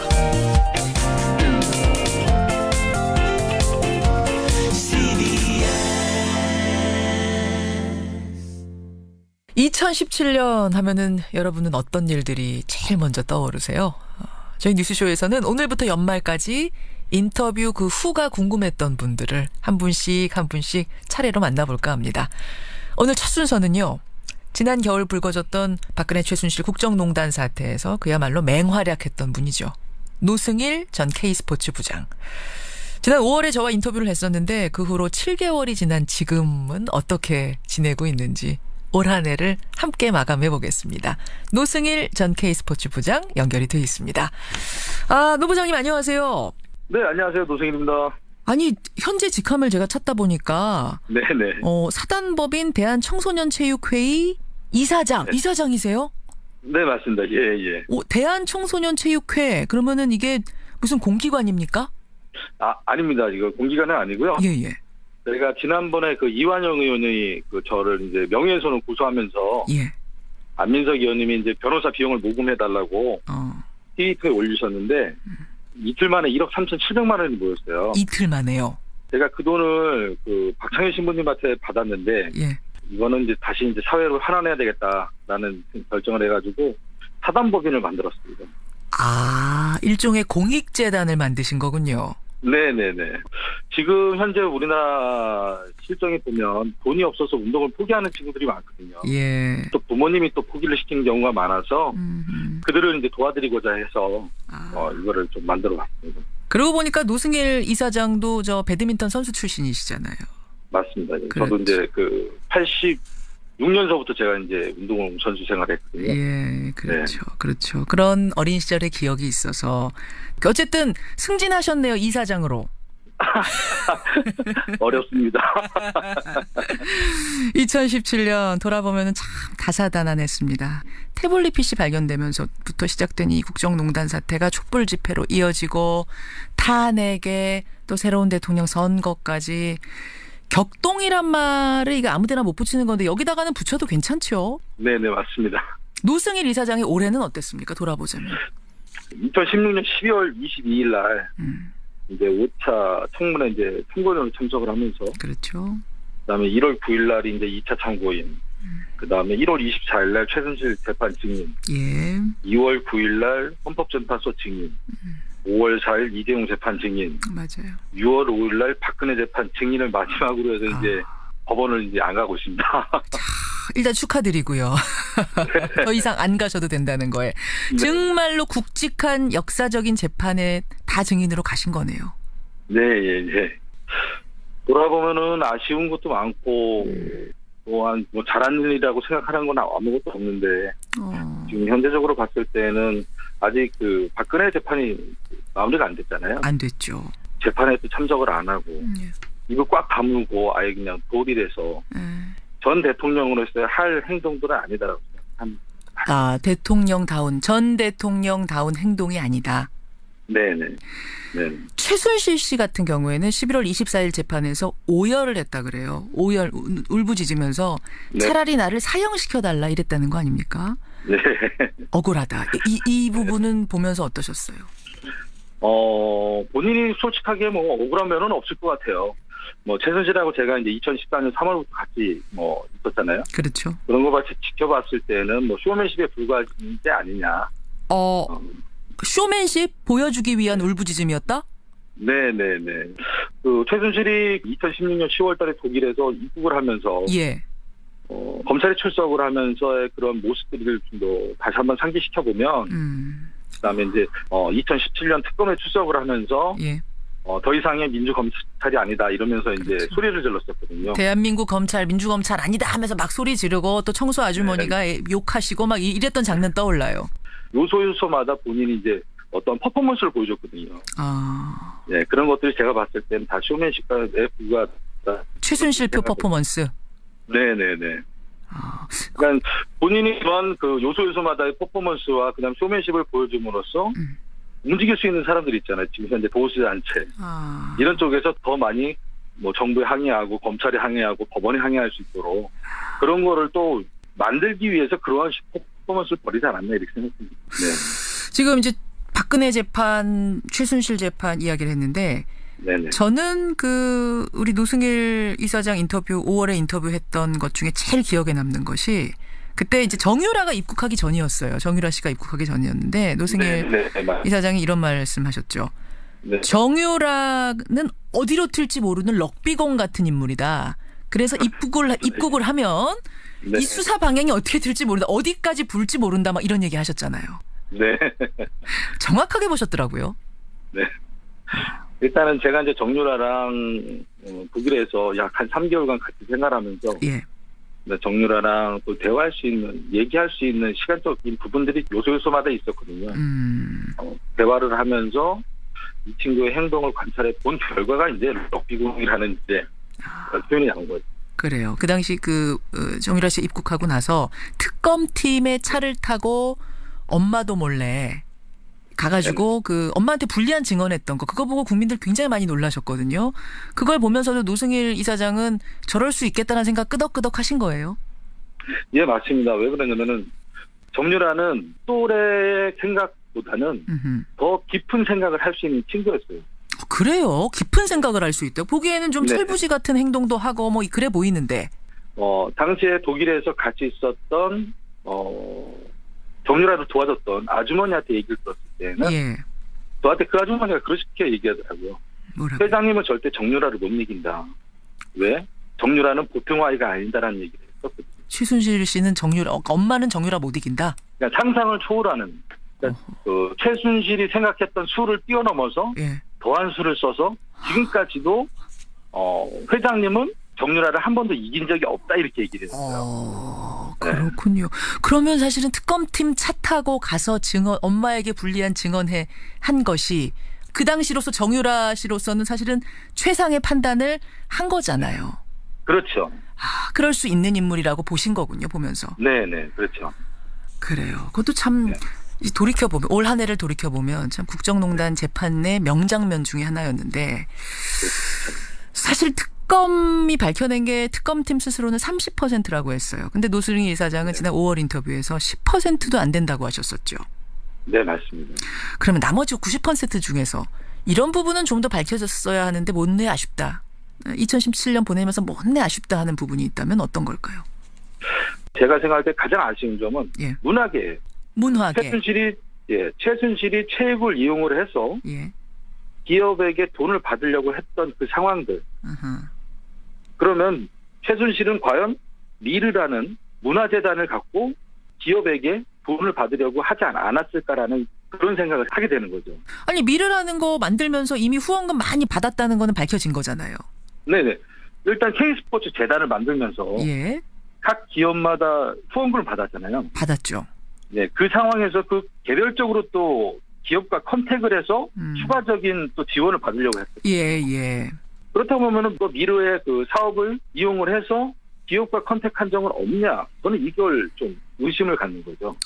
K스포츠를 통한 기업으로부터의 후원 말고 협찬 말고 미르를 통한 건 또 없는지 이 부분. 네. 처음에 국정농단은 미르 때문에 먼저 주목을 받다가 그다음에 이제 K스포츠까지 이제 왔거든요. 맞아요. 예, 그러고 난 다음에 K스포츠 쪽에 이제 집중이 된 거예요. 노승일 부장은 그때 K스포츠 부장이셨던 거예요. 그렇죠. 그 미르 얘기는 사실은 증언해줄 내부에 누군가가 또 나타났다면 더 많은 걸 밝혀낼 수도 있었을 거다 이 말씀. 그게 지금 돌이켜보면 가장 아쉬운 부분이죠. 그러네요. 말씀 듣고 보니 정말 그러네요. 자, 2017년을 지금 정리하고 있습니다. 노승일 전 K스포츠 부장 만나고 있는데요.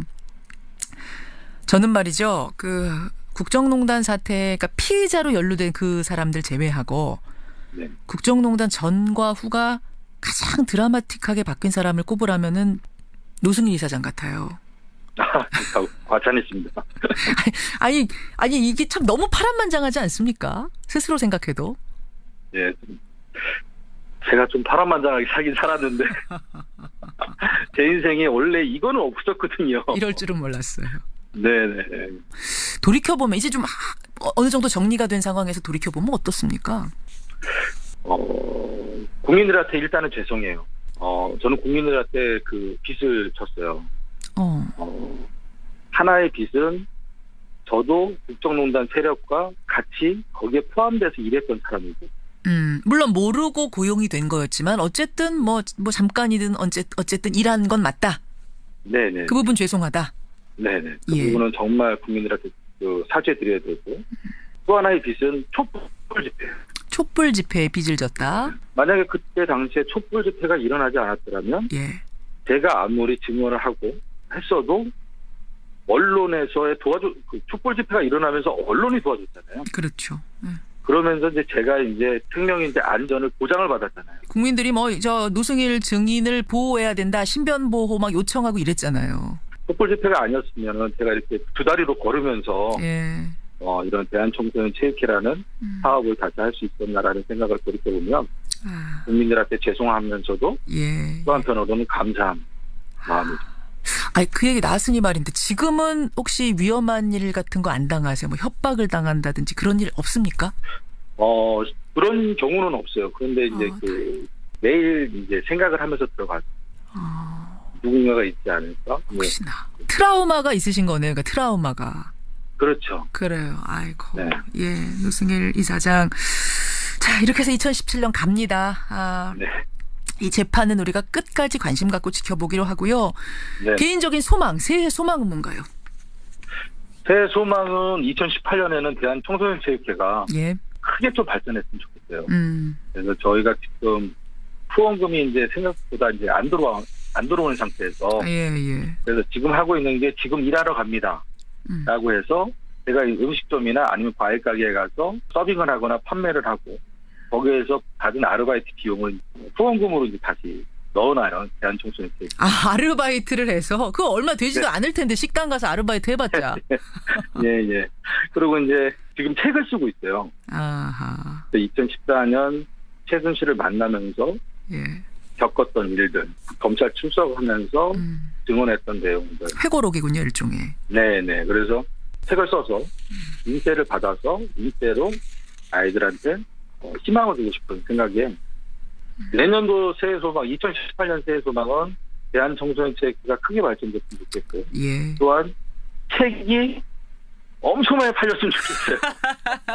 아우 솔직하세요. 그냥 엄청나게 팔려서 그 돈으로 체육을 하고자 하는 그 꿈나무들에게 힘을 팍팍 실어주고 싶다 그 소망이신 거죠? 네, 맞습니다. 대한청소년체육회 잘 됐으면 좋겠고 개인적으로도 행복하셨으면 좋겠어요. 네, 감사합니다. 더 이상은 파란만장하지 마세요. 네, 알겠습니다. 2017년 마무리 인터뷰 마지막은 웃음으로 끝나서 참 기분 좋네요. 네, 감사합니다. 귀한 시간 고맙습니다. 네, 감사합니다. 고마워하세요. 고맙습니다. 전 K스포츠의 부장이었죠. 지금은 사단법인 대한청소년체육회 이사장으로 재직하고 있습니다. 노승일 씨였습니다.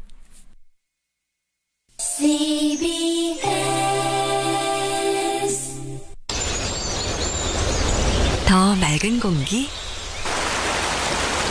더 깨끗한 물, 더 선명한 하늘. 이 놀라운 세상의 시작. 지금 당신의 빈병 반환으로 더 좋은 환경이 만들어지고 있습니다. 빈병의 수명이 늘어나면 자연의 수명도 늘어납니다. 다 쓰고 다시 쓰고 자원 순환으로 열어가는 지속 가능한 미래. 이 캠페인은 환경부와 한국순환자원유통지원센터가 함께합니다.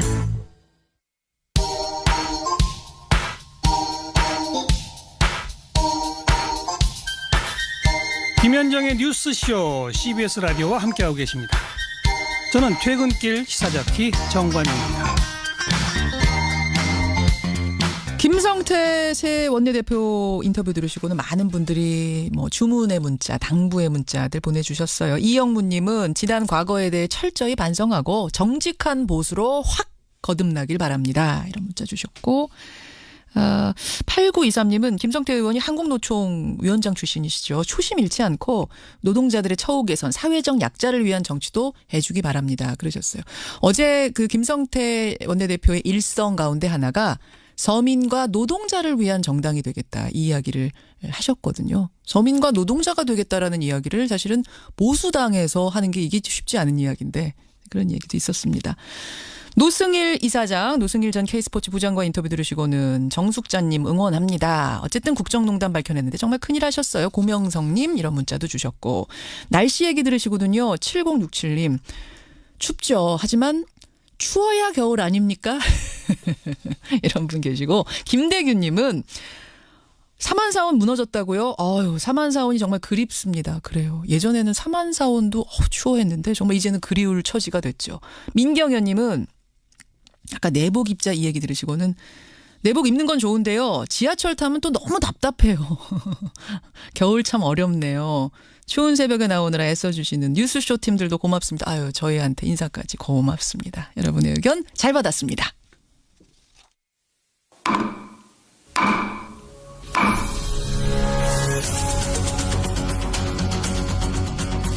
뉴스쇼가 수요일에 마련하는 코너입니다. 라디오 재판정.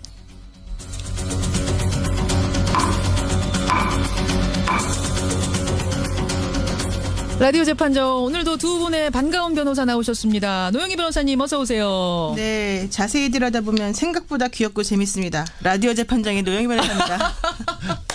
아니 누가 안 귀엽고 안 재밌대요? 왜 그런? 아유 또 나이가 들어가니까 또 왕년에 좀 귀여웠는데. 백성훈 변호사님. 네, 안녕하세요, 백성훈 변호사입니다. 제가 할 말이 없네요. 죄송합니다. 노영희 변호사님이 정말 귀여우세요. 그러니까 알고 있죠. 저도 맨 처음에 되게 무서워했었는데요. 지금은 누님이지만 굉장히 귀엽다고 제가 오늘 저 그렇게 해드리는 걸로 하겠습니다. 그렇게 하는 걸로. 괜찮습니다. 이런 분위기. 그나저나 두 분 춥잖아요. 많이 추우시죠. 그렇죠. 내복 오늘 아까 얘기하다 보니까 내복 얘기가 자꾸 나오는데 입으셨어요? 저는 어제부터 조금 기침이 나오려고 그래서 위쪽만 간단하게 입었는데. 간단하게 입는 건 뭐예요? 있어요. 그 내복 중에 이렇게 두껍고 긴 거 말고 반팔처럼 생긴 거 있습니다. 이제 특정 상표를 말하기 뭐해서. 반팔로 된 거. 네, 그리고 저는 요즘에 롱패딩으로 겨울 나고 있습니다. 롱패딩 입고. 노영희 변호사님은 귀여우신 변호사님께서는 어떻게?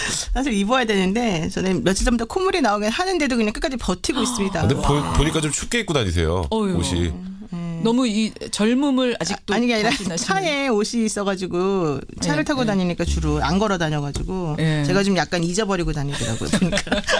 어쨌든 제가 요즘 나오시는 분들마다 내복 입으시나 체크하고 있어요. 아까 반기성 센터장 인터뷰 여러분 들으셨지만 이 한파가 다 지구 온난화 때문이랍니다. 그러니까 우리가 내복을 입어서 조금이라도 환경에 좀 도움을 주자 이런 취지. 내복 입으면 도움이 되나요? 그렇죠. 되죠. 난방을 좀 덜해도 되니까. 이제 간단하게 입지 마시고 제대로 좀. 알겠습니다.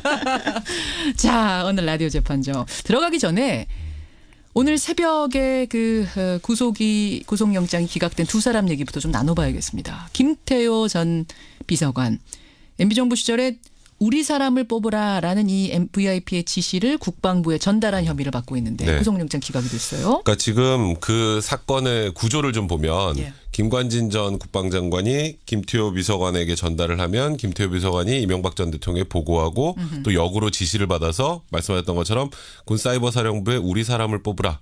이제 뭐 성향을 가려서 뽑으라. 뭐 이런 얘기들을 또 전달했다.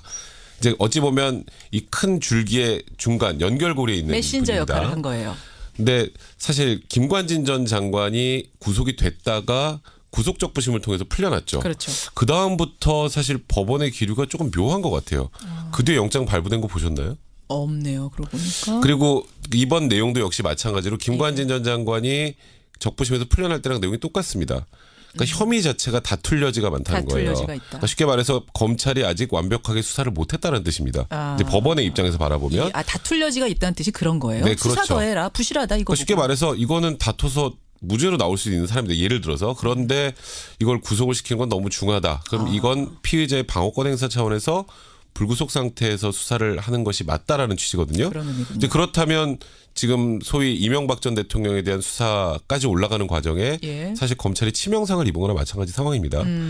또 거기다가 이제 전병헌 전 정무수석 같은 경우에는 두 번째 영장이죠. 전병헌 전 정무수석은 그러니까 국회의원 시절에 홈쇼핑 업체에서 뇌물 받은 혐의를 받고 있는데 한 번 기각됐고 이번 두 번. 이번에 이 전 수석도 역시 다툴 여지가 있다. 네, 맞습니다. 근데 그건 조금 헷갈리는 부분이 있어요. 이번에 그 영장 기각하시면서 그 피의자의 뇌물 관련 범행이 의심되기는 하나. 그러니까 의심된다는 말을 쓰셨거든요. 이미 드러난 그 보좌관의 행위에 대한 인식 정도나 관여 범위 등의 조금 다툴 여지가 있다 이렇게 말씀하시면서 그럼에도 불구하고 객관적인 자료가 수집돼 있고 핵심 관련자들이 이미 구속돼 있으니까 증거인멸 가능성이 없다. 그래서 영장 발부 안 하겠다 이거거든요. 그러니까 이런 식의 그 영장 기각 사유는 사실 예전 같으면 상상할 수가 없는 기각 사유예요. 그게 무슨 말씀이세요? 예전 같으면은 이런 정도의 범죄가 소명이 되고 혹은 증거가 많이 수집돼 있고 객관적으로 여러 핵심 관련자들이 구속돼 있으면 당연히 구속을 시켰어요. 예전에는. 그래요. 근데 오히려 이제는 그런 것들이 있기 때문에 구속을 안 시킨다는 거예요.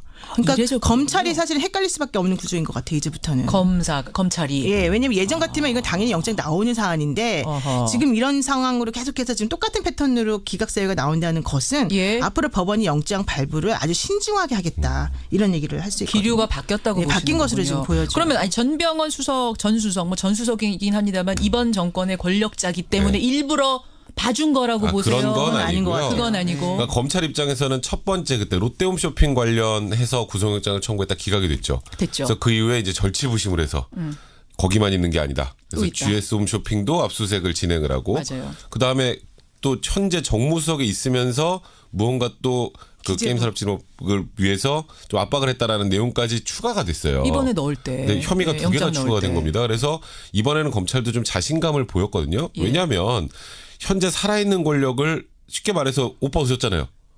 그렇게까지 수사를 했는데 구속을 못 시킨다라면 그럼 검찰이 무리한 수사를 한 게 아닌가라는 또 눈초리를 받을 수밖에 없어요. 그러니까 지금 현재 저희가 이렇게 우리는 편하게 설명을 해드리지만 예. 검찰 내부는 정말 부글부글 끓는 분위기입니다. 그렇군요. 이렇게 되면 이제 권순호 부장판사가 이번에 영장 기각 판사님이신데 예, 예. 아마도 이제 그 우병우 전 수석에 대한 영장 실질 심사에도 영향을 미치지 않을까.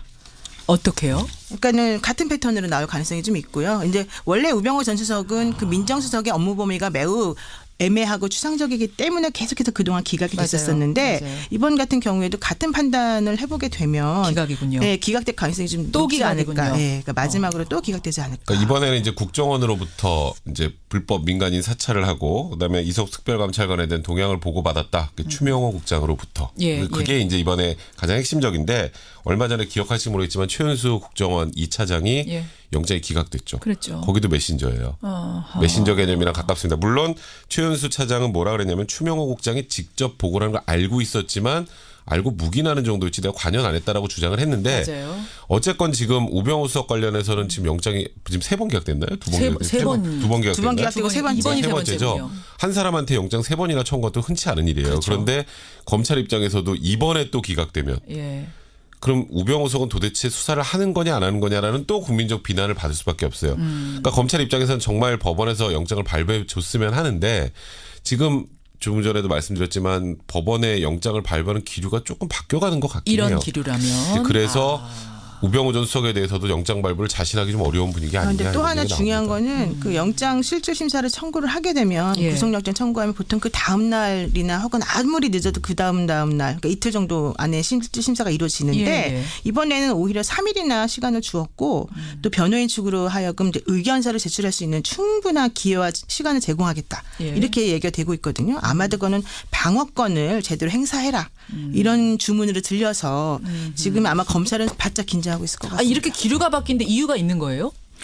사실 그 이유를 저희가 뭐 명확하게 이것 때문이다라고 판단하기는 좀 어렵지만 그 기점이 딱 그 김관진 전 국방부 장관 구속적 부심으로 석방된 이후부터예요. 그때부터. 왜냐하면 그 당시에 석방 뭐 물론 적부심에 석방이 될 수 있겠죠.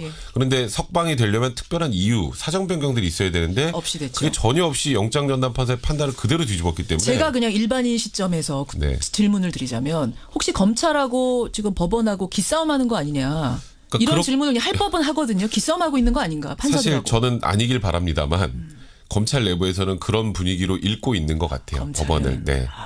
그렇군요. 네. 어쨌든 기류가 상당히 변했다. 영장을 청구하는데 뭐라 그래요? 영장을 발부하는데 신중해졌다. 근데 그게 지난번에 김명수 대법원장이 그 구속 적부심에서 뭐 김관진 씨 등이 풀려나는 것에 대해서 이제 여론에서 얘기들이 많이 나오니까 그러지 말아라라고 말씀하신 그 메시지하고 사실은 일맥상통하죠. 당시에 구속 적부심에서 풀어준 것은 법원의 판단이었고 정당했다라고 한다면 같은 궤에 있는 김태호 전 부장관에 대해서 마찬가지였다. 이런 얘기인 거죠. 그래요. 오늘 이 질문이 사실 굉장히 많이 들어왔는데 먼저 이야기를 좀 나눠봤습니다. 그리고 오늘 라디오 재판정 주제로 가겠습니다. 오늘은요. 장시호 씨 재판 얘기를 좀 해보려고 해요. 장시호 씨. 2년 6개월형을 받고 법정 구속이 됐죠. 네. 여러분 그 장면 생생하게 기억하실 거예요. 장시호 씨가 나가면서도 뭐 우리 아들은요. 이제 이런 거 아니면 아들 데리러 가야 되는데 뭐 이런 얘기하고 또 장시호 씨 재판이 우리 주목을 받았던 건 특검의 복덩이 아닙니까? 네. 도움을 굉장히 많이 줬기 때문에 좀 혜택을 받을 거다라고 생각했는데 오히려 구형량보다 실제 형량이 더 높게 나왔어요. 그러면 지금까지 도우미 역할한 건 아무 소용 없었던 거냐?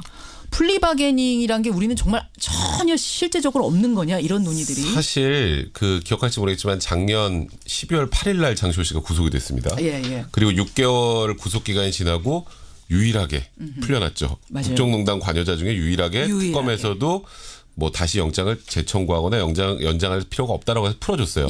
거기다가 장시호 씨가 받고 있는 혐의에 비하면 정말 굉장히 낮은 1년 6개월 구형했습니다. 그 의미는 뭐냐면 특검에서 장시호는 풀어주세요. 그렇죠. 그러니까 시그널을 계속 보낸 거예요. 재판부에. 장시호 없었으면 이 수사 이렇게 안 됩니다. 그러니까 쉽게 말해서 장시호가 없었으면 극단적인 표현을 쓰면 박근혜, 최순실 두 사람을 기소를 못했을 수 있다는 얘기까지 나올 정도였으니까요. 그 정도로 정말 수사에 적극적으로 협조를 했는데 이번에 재판부 김세현 부장이 바라보기에는 그래 아무리 수사에 협조를 했다고 하지만 사법적 정의라는 게 있는데 이 정도 사안이면 쉽게 말해서 4년에서 5년을 구형할 만한 사안인데 1년 6개월 구형은 좀 너무 낮다. 나는 집행유예로 풀어줄 생각이 없다. 그래서 사법적 정의를 살린다는 시점으로 그런 관점으로 예. 징역 2년 6개월 선고하고 법정 구속이 됐죠. 자, 바로 그 지점에서부터 플리바게닝이라는 것이 논의의 테이블에 오르기 시작했습니다. 우리나라는 지금 공식적으로 없는 거죠. 없습니다, 여러분. 플리바게닝. 그러니까 도움을 준 사람들한테는 혹은 뭐 죄를 자백하거나 이렇게 한 사람들한테는 좀 형을 가볍게 해주는 거예요. 덜어주는 자는 요건데 오늘 저희가 찬반을 나누지는 않겠습니다만은 저부터도 잘 몰라서요. 좀 배워보는 자세로 이렇게 한번 플리바게닝 얘기를 나눠보려고 합니다. 들으면서 여러분의 의견도 좀 보내주시면 되겠습니다. 50원의 단문 100원의 장문 유료 문자 샵 1212 카톡 레인보우까지 열려 있습니다. 오늘 막 투표를 하진 않지만 두 분 의견이 갈리는지는 제가 확인을 해볼게요. 백 변호사님. 저는 당연히 플리바게닝은 찬성입니다. 아, 도입해야 된다? 노 변호사님? 저는 굳이 도입할 필요가 없다고 보는데 왜 그러냐면 이미 사실은 그 제도가 명시되지는 않았지만 플리바게닝이 많이 이루어지고 있어요. 현실적으로 그 수사와 관련해서. 게다가 검찰이 현재 가지고 있는 권력이 너무 많아요. 기소 독점주의 이런 것들 또 수사 지휘권 이런 것들이 많기 때문에 이분들이 만약에 플리바게닝까지 할 수 있게 된다면 정말 검찰 출신 전관들만 완전히 대박 나는 거죠. 아, 대박. 그분들만 대박 나게. 그렇죠. 왜냐하면 너무 많은 권력. 검사들하고 협상을 할 수밖에 없거든요. 변호사들이 그 피고인의. 아, 요거 하나를 더 드릴 테니까 조금 더 깎아주세요. 뭐 이런 협상. 그렇죠. 바게닝. 그리고 우리 서로 아는데 우리 내가 A 줄 테니까 너는 B 줘라. 우리는 뭐 이렇게 해줄 테니까 서로 간에 주고받고 하자. 이런 얘기가 서로 간에 너무 잘 될 수밖에 없지 않습니까? 예를 들면 마약 수사 같은 거 할 때 이제 제가 저를 예를 들면 안 되겠다. 노변도 안 되고 배변도 안 되고 A 씨가 마약을 해서 잡혀왔습니다. 너 같이 한 사람 누구야? 제가 2명을 더 불 테니까요. 제 형량 좀 깎아주세요. 지금 하고 있어요. 이게 플리바게닝. 마약 지금 하고 있어요. 마약. 있는데 문제는 이제 아까 조금 전에 플리바게닝을 도입한 거나 마찬가지. 그러니까 쉽게 말해서 지금도 사실 제도권에 들어와 있지는 않지만 하고 있다는 표현을 썼는데 이번에 장시호 씨 재판을 보시면 검찰이 아무리 형을 깎아주고 싶어도 법원에서 싫어. 그럼 끝이에요. 공식적인 게 아니니까. 어차피 법원은 쉽게 말해서 올려치기가 가능하거든요. 그럼 그게 플리바게닝입니까? 아니죠, 일단. 예, 그러면요, 백 변호사님. 지금 노 변호사님, 그러면은 차라리 아예 검찰은 기소를 안 할 수도 있어요. 기소하고 안 하고가 검찰 마음이거든요. 현재로서는. 기소 독점. 그럼 아예 이제부터는 그냥 그런 식으로 법원 나와? 그럼 우리는 기소도 안 하겠어라고 할 수도 있는 거죠. 그러니까 극단적으로. 현재 그렇다는 게 아니라. 그럼 핵심적으로 반대하시는 이유는 우리 상황에서는 검찰이 너무 많은 권력을 갖고 있기 때문에 지금 현재도 사실은 하고 있다. 현재도 자, 백 변호사님 너무 많은 권력을 주면 안 된다 검찰한테. 지금 이렇게 얘기를 해볼게요. 그러니까 지금 그런 부작용이 있을 수 있어요. 그게 반대하는 지점에서 가장 크게 나오는 목소리인데 1992년에 미국의 이제 뉴욕주에 대해서 가장 이제 좀 센 마피아 두목 존 고티라는 사람이 있었습니다. 건드릴 수가 없었어요.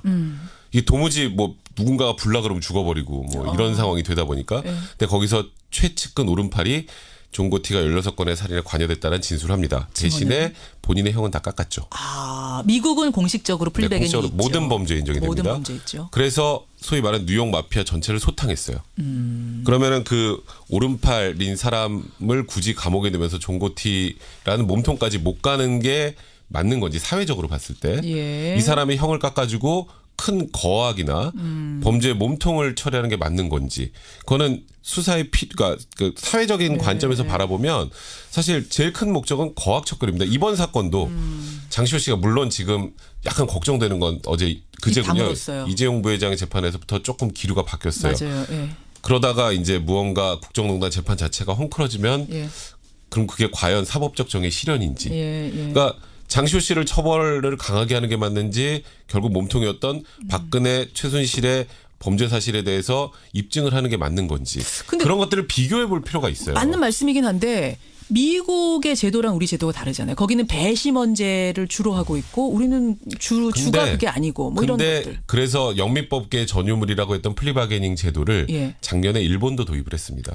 왜냐하면 사회적으로 필요하기 때문에. 왜냐하면 범죄는 점점 지능화되고 조직화되는데 검찰한테 그에 걸맞지 않은 칼을 주고 야 거악을 다 척결해라고 하면 그게 오히려 좀 모순이라고 봐요. 실용적인 입장으로 보자. 근데 플리바게닝이라고 하는 게 말로는 없지만 사실은 있는 거예요. 왜냐하면 검찰에서 장시호 씨 같은 경우에 원래 1년 6개월에서 15년형까지 선고할 수 있었던 것인데 구형도. 근데 1년 6개월을 구형을 하고 이제 2년 6개월 한 거기 때문에 사실은 거의 최하한으로 사실은 선고가 된 셈이고요.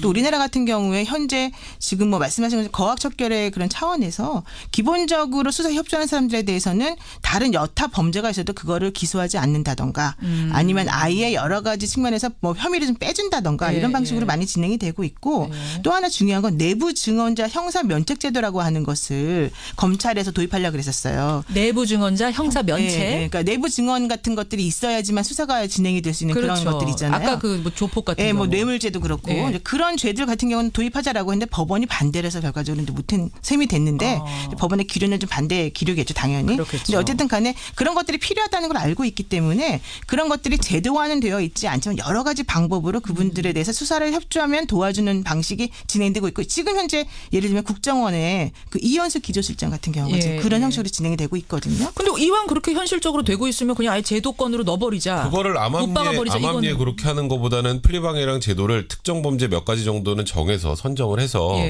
그렇게 결정을 하는 게 오히려 옳은 거 아닌가요? 네, 그래서 그러니까 검찰에서 그러니까 암암리에 지금 플리바게닝을 하고 있다라고 하는데 이번처럼 법원을 기소하지 못하니까 본인이 검찰이 원했던 결과가 나오지 않으면 그래서 수사나 공소유지에 문제가 생긴다면 그게 더 문제 아닌가요? 그래서 지금 얘기되고 있는 게 뇌물죄, 알선수재죄, 알선수뢰죄, 배임죄, 횡령죄예요. 근데 5대 보세요. 중대 범죄에 대해서만. 이 범죄들 한번 들어보세요.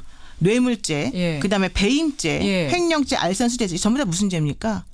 전부 다 재벌이라던가 아니면 권력을 가진 사람들끼리끼리 저지르는 범죄들의 유형일 경우가 많아요. 그러면 그 안에서 같은 범죄를 저지르고 나쁜 행위를 다 해놓고도 이제는 이거를 내가 신고하고 혹은 고발하고 적극 증언해주고 자기는 빠져나가는 방법이 하나 될 수 있고 또 하나는 이런 식의 범죄를 저지르는 사람들이 플리바게닝이 도입이 되게 되면 다른 피고인들의 다른 피해자들도 마찬가지로 이런 걸 이용하거나 악용할 수 있다는 거예요. 이거 제 배경 설명을 잠깐 할게요. 그러니까 플리바게닝을 전면 실시는 못하더라도 5대 중대 부패에 대해서만 하자라고 지금 검찰이 추진 중이거든요. 근데 그 부분에 수건이에요, 대해서 이게. 수건 사업이에요. 네, 저번에 한번 도입하려다 실패하고 그다음 이번에 묘하게 장시호 재판하고 이게 좀 맞물리긴 했어요. 네, 그래서 분위기가. 조금 전에 노변님 말씀하신 진짜 그 5개만 해주면 그럼 다른 범죄는 형평성은 이건 어떻게? 그러니까 일단 이 5개 범죄가 쉽게 말하면 거학척결에 제일 부합하는 그런 범죄기도 하고요. 입증하기가 제일 어려운 범죄기도 합니다. 이것들이 지금 5개가 뇌물 그거는 준 사람이 안 불면 절대 들키지 않아요. 계좌로 안 써줘요. 뇌물 같은 거. 그렇기 때문에 잠시만요. 그래서 일단은 이런 범죄에서 조금 전에 말씀하셨던 것처럼 그러면 같이 나쁜 짓 해놓고 불고 본인만 빠져나오는 게 말이 되느냐. 완전히 빠져나오는 건 아니죠. 그 기소 전에 형량을 협상을 하고 대신에 말 그대로 뇌물을 받은 부패한 그런 공무원들이나 그럼 고위 관료들이나 이런 사람들을 처벌해 나가는 게 사회적 정의에 훨씬 더 부합하는 거 아닙니까? 하나만 말씀드릴게요. 이 제도 도입하면 변호사들은 좋습니다. 저도 좋습니다. 다만 그게 옳으냐 하는 문제인데요. 이렇게 되면 유전무죄, 무전유죄가 고착화될 가능성이 높고요. 정말로 돈 없어서 혹은 검찰에게 줄 게 없는 일반 범죄자들은 엄격하게 처벌이 되고 뭔가 협상할 수 있는 카드가 있는 사람들은 오히려 검찰하고 딜을 통해서 본인들의 죄를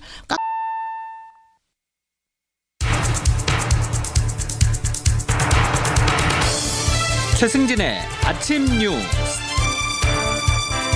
여러분 안녕하십니까. 12월 13일 수요일 CBS 아침 뉴스 최승진입니다.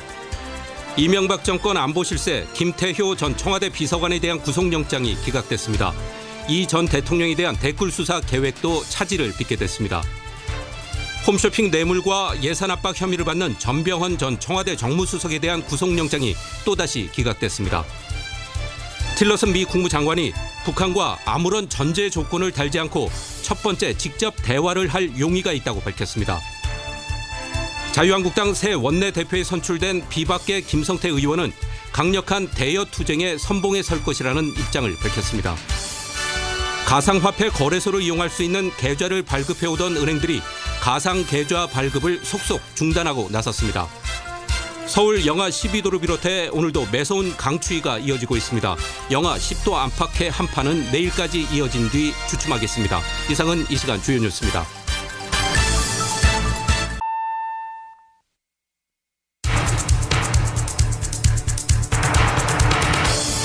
최승진의 아침 뉴스. 여러분 안녕하십니까? 12월 13일 수요일 CBS 아침 뉴스 최승진입니다. 이명박 정권 안보실세 김태효 전 청와대 비서관에 대한 구속영장이 기각됐습니다. 이 전 대통령에 대한 댓글 수사 계획도 차질을 빚게 됐습니다. 홈쇼핑 뇌물과 예산 압박 혐의를 받는 전병헌 전 청와대 정무수석에 대한 구속영장이 또다시 기각됐습니다. 틸러슨 미 국무장관이 북한과 아무런 전제 조건을 달지 않고 첫 번째 직접 대화를 할 용의가 있다고 밝혔습니다. 자유한국당 새 원내대표에 선출된 비박계 김성태 의원은 강력한 대여 투쟁에 선봉에 설 것이라는 입장을 밝혔습니다. 가상화폐 거래소를 이용할 수 있는 계좌를 발급해오던 은행들이 가상계좌 발급을 속속 중단하고 나섰습니다. 서울 영하 12도를 비롯해 오늘도 매서운 강추위가 이어지고 있습니다. 영하 10도 안팎의 한파는 내일까지 이어진 뒤 주춤하겠습니다. 이상은 이 시간 주요 뉴스입니다.